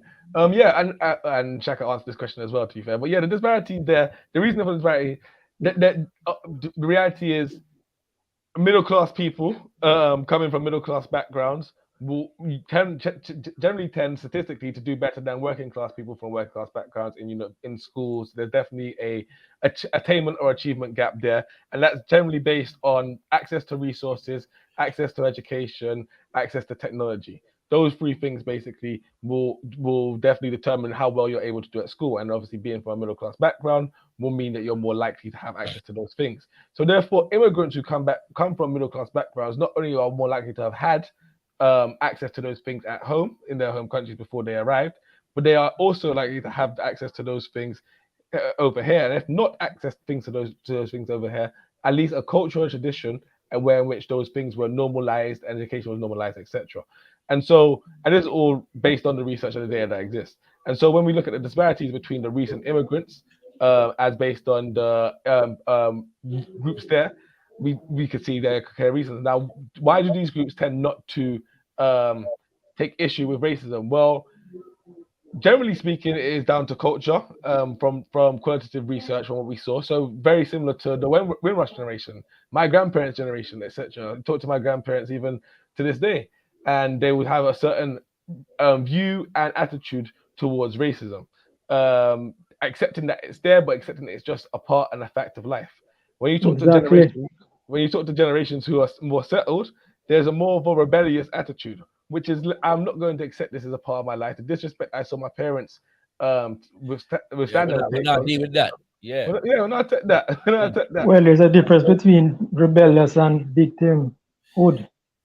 But this is the other. So again, the UK has been that basically, and I won't go into the whole history, but that's been the history of the UK. 100%. Yeah. But you will notice that this is a good point, because you can tell that Brother Coffee is a disciple of the Black Conservative Industrial Complex, right? Because he's using all the terminology. No, man, I'm not that conservative. When it comes to this idea of victimhood, you will notice, yeah, that never will that terminology be used, yes, by the people that front this agenda in relation to the Jewish community. Yeah. When the But term that don't mean it's not true. when the term anti-Semitism is used, yes, these people, including Brother Tomiwa, are never going to accuse them of promoting victimhood and victim mentality. And the reality is that this is obfuscation and an obscuring of, in fact, sorry, I'm going to come back to that point because it's a good point to close on. Let's go to Empress But Kush. the fact said black conservatives don't do that. 1 second, coffee. Let's go to Empress Kush, and then we're going to go to Setim Hotep. And then, yeah. Go ahead, Empress Kush. Hey, bro, it's okay. I've totally forgot the question. I can't scroll up towards it. Did you type it in the chat? Yeah, I did, yeah. Can you remember what it was regarding? It was regarding what you were saying when you was reading it out. So I just wanted your take on it, because it was effectively you quite rightly broke down that it was either three. Oh, hold on. Is it this one? Is it white groups are is it this one here? Yeah. Right. So if those white groups are the most racially abused in a white majority country, who are the offenders? Now, this is a very good question. Yeah. The number one abusers of the traveler community are other white people, namely mostly white Britons. The number one abusers of the Irish community are white English people. The number one abusers of the Jewish community are also white British people. All of which is based upon differing ideas of who is and is not allowed to be accepted into the category of white. Yeah. So none of this is a very excellent question. Yeah. None of this is about this kind of image that they're trying to portray of some universal parity in racial injustice, that all groups just discriminate against each other, right? What's it called? On some equal level. Not on the gossa. Yeah. There are no institutions run, yes, by African people anywhere in the world. I'm going to say anywhere in the world, yes, that subjects white people, yes, to what Africans are subjected to within white majority countries, and even within African majority countries where white nations and corporations dominate political economy. It not exists. And the most, when white people, other groups of white people are being discriminated against, the main perpetrators are other white people. I say it, go. Let me ask a question. Start the thing, brethren. Start the thing. Right, yeah, let me ask a question for you. Ask the question after set Imhotep comes through. All right, my brother Imhotep, what you say? I don't really have nothing to say. I just joined the stream for the bike today. Always big out Trinidad, you dig? Nah, just going to give you some vibes, you know? Yes, sir. Give thanks, kid. Give thanks. Always good for see you. I'm working on that footage, yeah. So you're going to see it soon from the event on Saturday. And for your father as well, you know what I mean? We're going to, so you can share it with him still, you know? Most definitely. Yeah. Give thanks, kid. Give thanks. ShakaRa. Yes, sis. I think it's very important that you said that as well, because I was thinking, if that's the case, then where does the racial aspects come into it? Because they're all white. They're all white. But as you said, right, that certain groups are fighting for the access into whiteness, because gypsies are actually included in the quote unquote BAME, right? Right, you know what I'm saying, and it's not even that they're not considered white, because they are, yeah, exactly. But among white people, they have them tribal warfare, yeah. And so when I say that, what's it called, Jews like have been and have not been considered white, right? Do you know what I'm saying? Like they've been considered within it and not being considered within it, yeah. So yeah, white people have tribal warfare among them. That's just what it is, and they're using the existence of them tribal warfare to conflate that with the systematic suppression and of African people. And this is the reason why I was saying that when we begin to focus on racism, yeah, we begin to put ourselves in a straitjacket. We are talking about an issue, and this is why Garvey is important. Yeah, we are talking about an issue that goes beyond and should not be confined. Our aspirations should not be confined to progress within any Western nation. That if our goals are bigger than that, then we begin to ask different questions and have different analysis. So when we talk about Western imperialism, we're not just talking about white people don't like us. Yeah. You know what I'm saying? You know, them no want to forget job. Yeah. Them no like forgive a job if we name Tommy Wa, right? And all these things. Yeah. You know what I'm saying? When we go to the football match and score 2 goals or miss the penalty, them dash banana upon the pitch. Yeah. And all them something. We're not talking about that. We are talking about power relationships on the political, the economic, and the cultural level. And it's that them don't want to deal with. So when Tommy Wa can come say, no, well, we have more in common. We are far. Sorry, let me read the specific sentence where him say, this is not America. It's built on the idea that Black Britons are British first and foremost. That means we align with the colonizer. That British colonial history becomes our own. That's what he's saying. So more therefore, than we align with our brothers and sisters in the nation states that were formerly colonized that are today near-colonized. That we don't question Britain's relationship with Nigeria and Jamaica and Ghana and Haiti. We don't question it because our allegiance is now to Britain because we are British. That's what I want. Yeah, so we're talking about racism now. We're focusing on how well can we progress in British society, and to what extent does my colleague at work pronounce my name wrong? Yes, microaggressions, and not that these things are not important, but if that becomes the be all and the end of what we are focused on, then them can play our kind of games with we, and that I go on. Go ahead, Coffee. Yeah, what conservatives like Tony Sowell arguing for is to absorb all identities, including Black people, into something called Britishness. Yeah, and this is straight out of Hegel.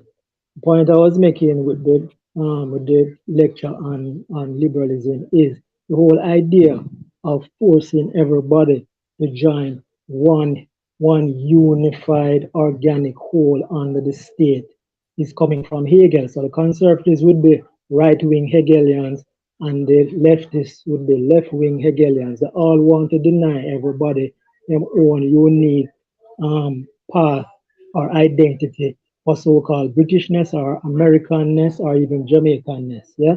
So in effect, what you are doing now is actually calling for a more liberal society where everybody can express themselves within their own group and their own identity based on their own values. Right or wrong. Right or wrong. Coffee fee saying slick, yeah, in worse than Tommy Wa in the article. Go ahead, I'm going to come in after you. I'm just going to say, for the people then when I speak philosophy, what I'm just saying was that the European them on the right and the European them on the left are arguing about how to make Europe better and how to run the world by European standards. Exactly. Am I going like say, look, for example, Tony Sowell is no different to Thomas Sowell in this regard.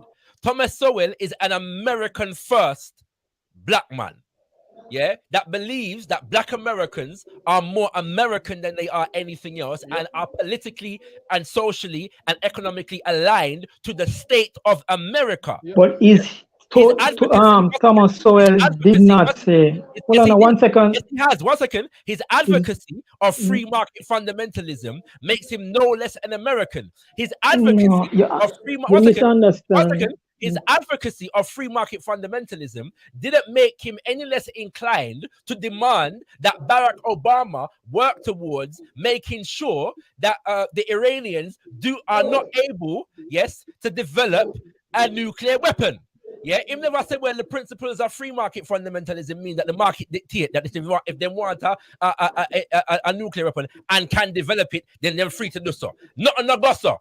Americanism dictates that Iran having a nuclear weapon is against the political interests of America. Therefore, the president of America, as an American, not a free market fundamentalist, not a neoliberal, but as an American, should stop them from doing so.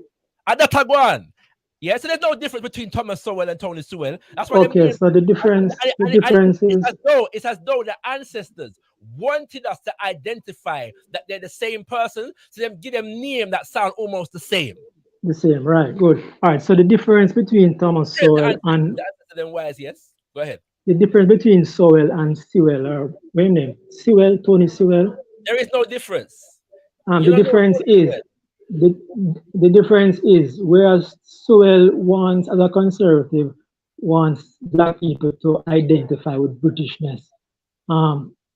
Thomas Sowell, as a black libertarian, even though he identifies with neocon, hold on now, let me just explain. Even though he identifies as a neocon, conservative, etc. Exactly. His books,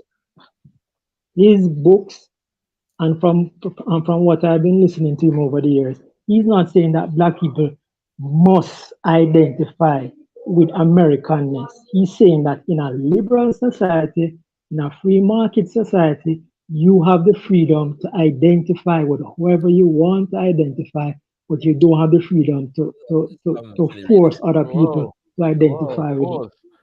If you can show me one quote in a book or a lecture where Thomas Sowell said black people in America must identify as American. We're not following that red herring there. Basically, focusing on the no, man, but is a hold on a second, because just to clarify, because you and Tommy Watt never said that black Britons must identify as British either. He simply made the statement that black Britons are British first and foremost. Yeah, and yeah, right. Thomas Sowell makes the same. Sowell never said that. Right? Sowell has never said that. But it's a sleight of hand. We're not going to get into this. No. To say that black people are British first is a judgment. Is a judgment call, and focus on the word "must" as though it is the germane, as though it is the operative terminology. The issue is that contrary to the consciousness that the most honorable Marcus Mosiah Garvey was trying to institute within us, which is an African first consciousness and an African nationhood consciousness. These people are attempting to confine our political aspirations to a specific nation state, which is a Western nation state. Who are these people? Thomas Sowell? Thomas Sowell. Right. Which book? Which book Thomas Sowell said black people? Every Thomas Sowell book. Yeah? Okay. So the reality is, so when we talk about, for example, in that book, the redneck one, black rednecks and his rewriting of the history of enslavement and the experience of African peoples in the United States of America, it is designed to facilitate some allegiance, of Africans. So you see, that's your interpretation. American culture, and so Thomas Sowell is a proud American. Thomas Sowell is not only a proud American, he is a proud American who has political ties to American institutions that promote pro-American political, economic, and military policy. So what? Right. Okay, so what? And that's still not saying that his argument is that blacks must identify with America. The argument was never that he said blacks must identify. The argument is that blacks should identify with America first. His agenda is for Africans in America to identify with Americanism and Americanness. Yes, over and above the interests of African people as a global people. That is a fact. And you will find nowhere in any of Thomas Sowell's work, study, research, publications, or interviews, lectures, or whatever, where he advocates anything other than this. There is no... because he's a conservative, so what? Thomas Sowell is not advocating what Marcus Garvey advocated. That's a shocker. Wow, really? I had no idea he would do something like that. So then don't try to act like he was. No, I'm saying that he's not saying that black people must identify as American or should identify as American. when he's criticizing things like Afrocentricity or so forth, he's not saying that um different cultures people should not choose whatever culture Listen, that they want to choose. He's just I'm, saying that yeah, certain cultures have certain disadvantages in terms of how they view nonsense. This is nonsense. education, how they view the market economy, how they view their history. We're gonna move on because this is nonsense. This is nonsense. What's it called? Thomas Sowell is an American first guy, and he promotes Americanism, right? There's no doubt about that. And Yeah, so but show me the there's no evidence. difference. Sorry, there is Just no claiming it. difference. There is no Just, difference. I've already cited evidence. I'm not going to cite any more no, you evidence. did not. You just say all in books, For which means that you example, never read right, it. I cited a very specific example of him Where? demanding in so many words that it is the responsibility of the American president to stop Iran from acquiring a nuclear weapon, because the interest of And what America. that have to do with black people identifying Sorry, with Americanness? again, you're moving the goalposts, and I'm not going to entertain this any further. So we're going to move on, all right? Because I've already said what I've got to say, and I'm sure brothers and sisters are able to discern the thing already. And we have to close as well because this show is meant to be no more than 2 hours, and we're at the 2 hour mark right about now. Yeah. So, brothers and sisters, for those who are just tuning in, this is ZIVANAYI. Yeah, this is ZIVANAYI, which in the Shona language means "let's get to know." And oh yeah. Thank you for reminding me, Kushti. Yeah. What's it called? This is basically in Shona means "let's get to know." So it's a weekly show basically as we begin to reestablish the momentum, yeah, where gotkushTV is concerned. I'm going to be just doing the show weekly for the next few months, specifically to engage with you, yeah, the audience. I said every week we're going to have open house. Basically, you can come through, raise a point, and to get the conversation going, I will raise a few points, topical issues that are taking place in the global African community, to get the conversation started. And you can either piggyback off of the subjects that I initiate or raise your own. And today we have been discussing, I began by discussing the event, the Pan-Africanity tour that featured Brother Kemi Seba earlier, over the weekend. And the issue with what we're discussing that has facilitated the discussion that we're having now is the issue of Sister Diana Abbott, Labour Party MP, being suspended from the party for basically saying that black people in the UK experience racism in ways that are very specific and unique and should not be conflated with Jews and Gypsies in particular and other groups in general. That they don't experience racism in the same way that we do, but they do experience prejudice. Yeah. And so this has led to her being suspended and all kinds of other things. All right. And so Sister Empress Kush was reminding me that I did say I was going to share some of the images from the event that Brother Kemi Seba has shared on his social media. There's more to come. The full video, yeah, from the event will be published on gotkushTV soon. Big up to Tahaka, Captain Scarlet, who's had to run, but you know what I'm saying, thank you for your contributions to the discourse. We appreciate you. Coffee Campbell has also disappeared, and despite the fact that Coffee Campbell fronts that particular agenda, it does allow us to get into some things, so we give thanks for those contributions also. And so yeah, so these are some of the images. So this is Brother Kemi Seba delivering his keynote address on the day.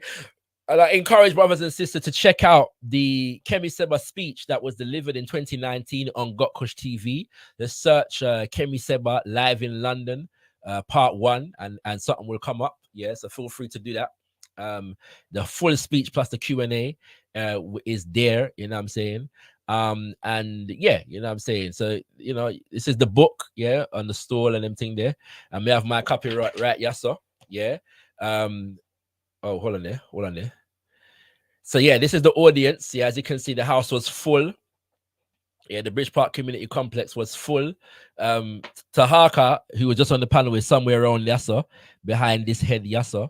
You know what I mean? And as you can see, this picture looked very beautiful. You know what I'm saying? Oh no, that's Tahaka right there. Yeah, this is Tahaka right here. You can see him right there. So yeah. You know what I'm saying? Yeah, man, black people are beautiful. You know what I'm saying? This sister right here is Francine McQuire, who was one of our keynote addresses, you know, on the day.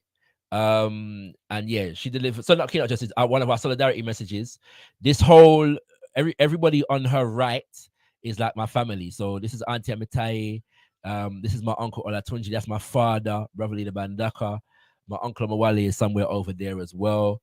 You know what I'm saying? So yeah, man, big things that are going on. This is them saluting him. He made a particular point that them did love, you know what I'm saying? So that's my family as well. Brother buying a book, you know. And yeah, and this is me hosting at the end, closing the event with Brother Kemi Seba right there. So you can get a flavor, you know, of what was going on. Another image of the crowd, you can see that the place was full up. You know, and people are buying book and all kind of different thing, yeah. And so once again, family, this event, yeah, was held under the auspices of the Black Star Action Network International, yeah, the Black Star Action Network International. And one of the things that we did is that we took names, email addresses, and other contacts for our Be Clean campaign, all right, which you will hear about. So our Be Clean campaign last took place in November, yeah, of 2022, and it took place in about 14 different cities around the black world. And we go into community areas and literally do a cleanup, yeah. And it's a service that we provide for our people, our community globally. So in Gambia, Sierra Leone, Nigeria, Ghana, Washington DC,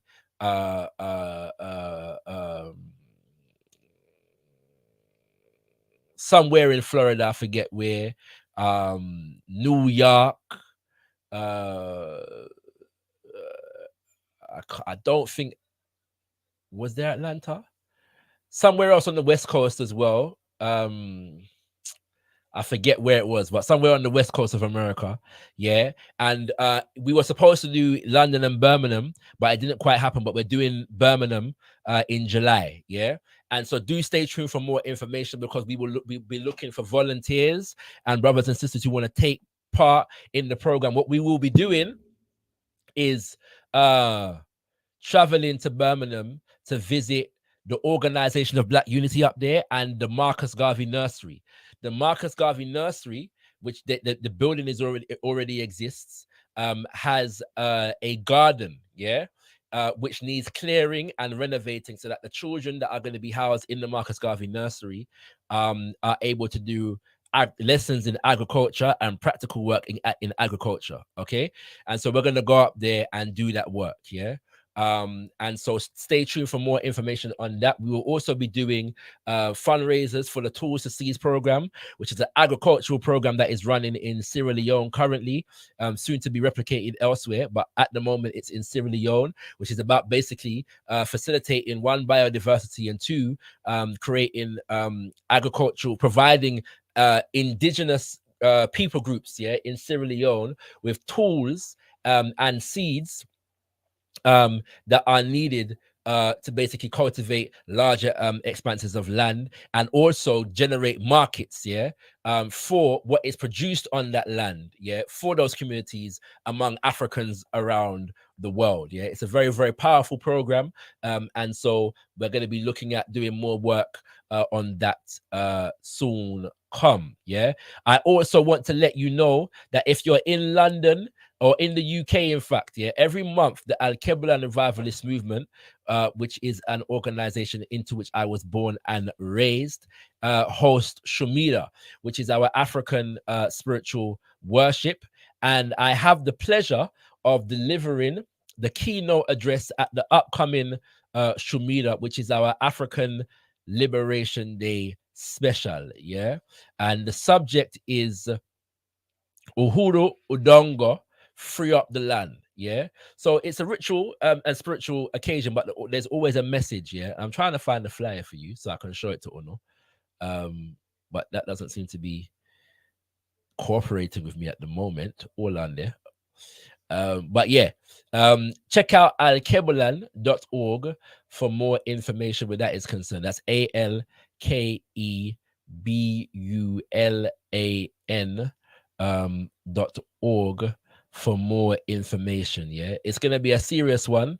I'm looking at the significance of land. Yeah, as far as African people are concerned, in terms of our liberation fight and its relationship to culture, spirituality, and political economy. I have located the flyer, so let me show you that right here now.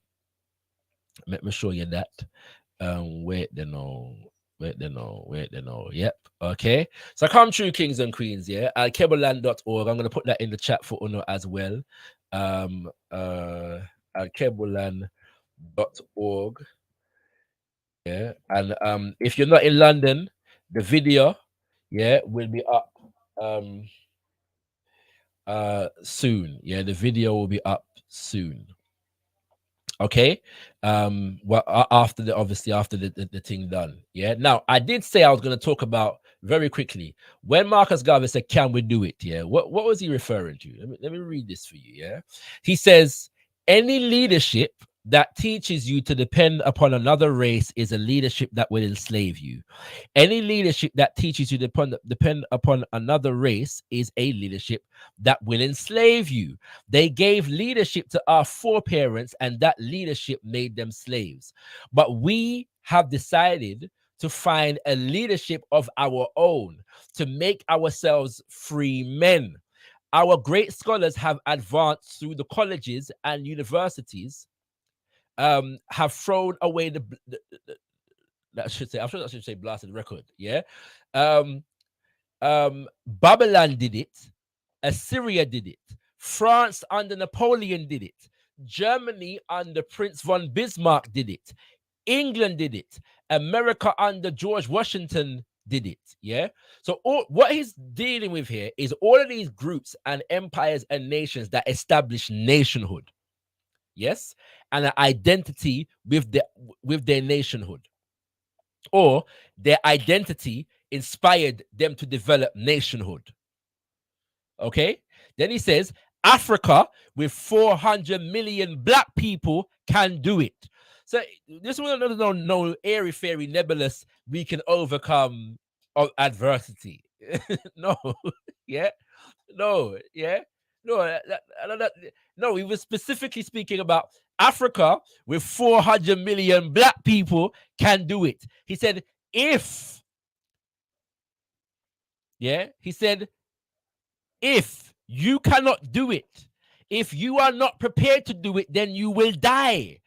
You race of cowards, you race of imbeciles, you race of good for nothings. If you cannot do what other men have done, what other nations have done, what other races have done, then you had better die. Let me say, can we do it? We can do it. Do you believe we shall do it? We pray to God for vision and for leadership, and He has given us a universal vision. A vision that will not limit our possibilities to America, a vision that will not limit our possibilities to the West Indies, but a vision that says there must be a free and redeemed Africa. That is what Papa Garvey was saying we can, and not only can, must do. There's no question about whether we should be African people operating within an African identity, developing an African nation, as far as Papa Garvey was concerned. No question. Yeah, we're not no distortion when it comes to the legacy of the most eminent Marcus Mosiah Garvey. Fire for them thing there. I'm gonna wrap up. So come true, kings and queens. Yeah, on the 7th of May. Sorry, oh, this flies to the wrong thing, you know. That should say the 7th of May. And I'm sure I corrected that. Hold on there. Make sure me have on the right something. You know what I mean? I don't want to confuse up the people them. The people them are not to be confused. While you're looking for that, I'll just say my goodbyes now. Yes. I just really wanted to come on really to give you and your Empress your flowers. It was a great event.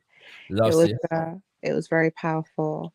So yeah, it was great to be a part of. And I was a bit sure about what to ask on there, because I know there were certain things that, you know, it was a bit tricky. So I didn't know what was going to be shown and what not, because I know that he was very specific about what is actually going to be shown. Yes, sir. Yes, sir. So I think perhaps when you do show the one, you could have a question and 100. answer a question after that, because I've 100. definitely liked the way he was talking. But of course, I don't want to say things that I shouldn't say. So I'll just wait to see what's come out, and then I'll say some of my questions for that. Overstood, sis. Overstood. No Okay. problem. No problem. All right. So All yeah, right, just Love making the sure family. people see. Bless up, sis. Thank you for coming through. That this is the correct flyer. Yeah. So the 7th of May. And the proceedings are from are from 12 p.m. to 4 p.m. And yeah, man, come true. You know, there's a question and answer period. So once the day begins with some communal in energy, some chanting, some ritualizing, and then there's the message. And like I said, I have the pleasure and the honor of delivering the message. Uhuru Udongo, free up the land. And the subheading says, our ancestors teach us that land is sacred, and land is the basis of independence. Yeah. You know what I'm saying? Land is the basis of so come true, family. You know what I mean? If you come true the thing on this day right here, know, on the 7th of May. Once again, alkebuland.org is the website, yeah, for interaction. Brother Imhotep, you are say a word before you go, eh? Give us some Trini vibes. I'm good. Beautiful show. It's always pleasure to be here. Pleasure to, hear your voice on a random Tuesday afternoon, you dig? Yes, I. So, yeah, just give thanks. Give thanks, King. Give thanks. Much appreciated. Much appreciated. Tune in next week, family, as we do the same thing. I'm probably gonna move this thing to a Wednesday evening, for the UK family, which is like a Wednesday afternoon for people in the Western Hemisphere. But yeah, just stay tuned for the alert them. And subscribe to gotkushTV on all social media, and subscribe to ShakaRa Speaks on all social media as well.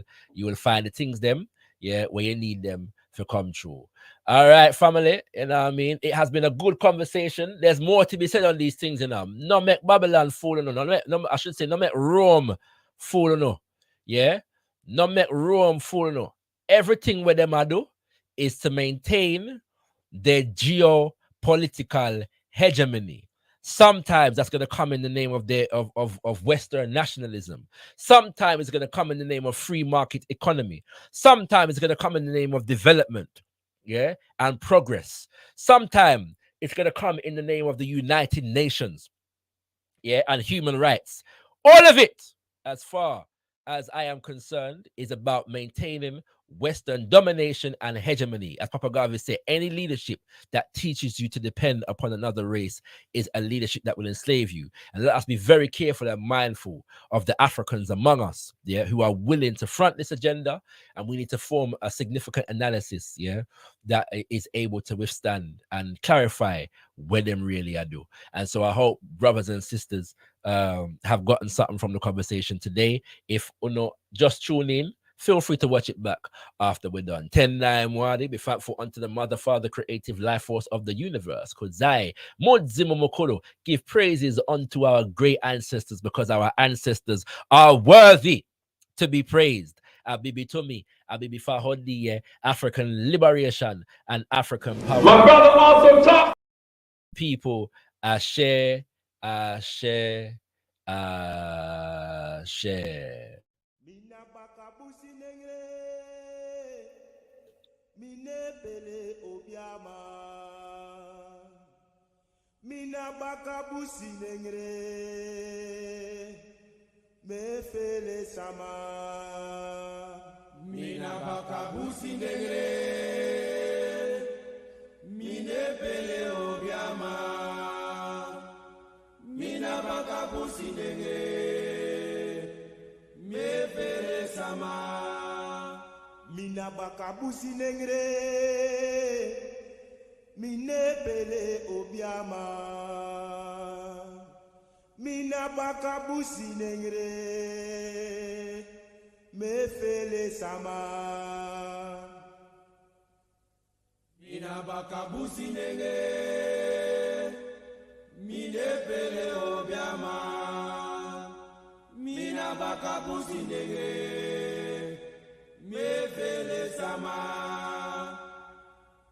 Mina bakabusi nengre, mine pele obiama. Mina bakabusi nengre, mine pele sama. Mina bakabusi nengre, mine pele obiama. Mina bakabusi nengre, mine pele sama. Mina bakabusi nengre, mine pele obiama. Mina bakabusi nengre, mine pele sama. Mina bakabusi nengre, mine pele obiama. Mina bakabusi nengre, mine pele sama. Mina bakabusi nengre, mine pele obiama. Mina bakabusi nengre, mine pele sama. Mina bakabusi nengre, mine pele obiama. Mina bakabusi nengre, mine pele sama. Mina bakabusi nengre, mine pele obiama. Mina bakabusi nengre, mine pele sama. Mina bakabusi nengre, mine pele obiama. Mina bakabusi nengre, mine pele sama. Ayo me pele sama, Mine pele sama, mama me pele sama, mine pele sama, tisa me pele sama, mine pele sama, ay mama me pele sama, mine pele sama, brother me pele sama, mine pele sama, mine pele sama, mine pele sama, mine pele sama, mine pele sama, mine pele sama. mina bakabusi nengre, mine pele obiama.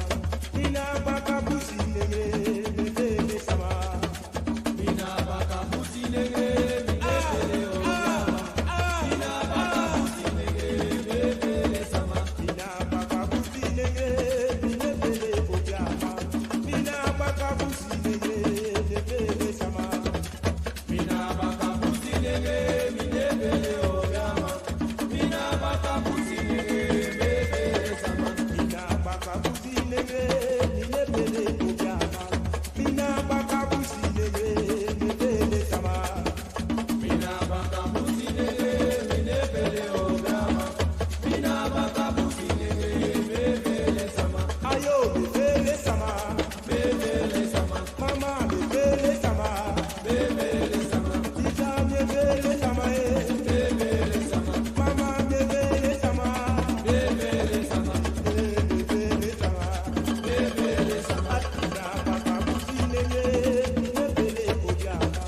Mina bakabusi nengre, mine pele sama. Ayo. Mina bakabusi nengre, mine pele obiama.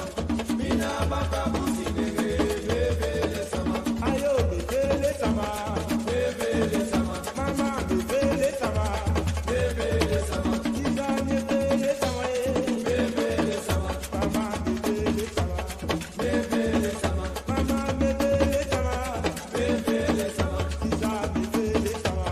mine pele sama. Okay, what it do, Sober Soldier, salute. This is Stick from Dead Prayers with my partner, M1, and you are in tune to gotkushTV. There was empires in Africa called Kush, Timbuktu, where every race came to get booked. My success to you, even if you wish me the opposite. Sooner or later, we'll all see who the prophet is.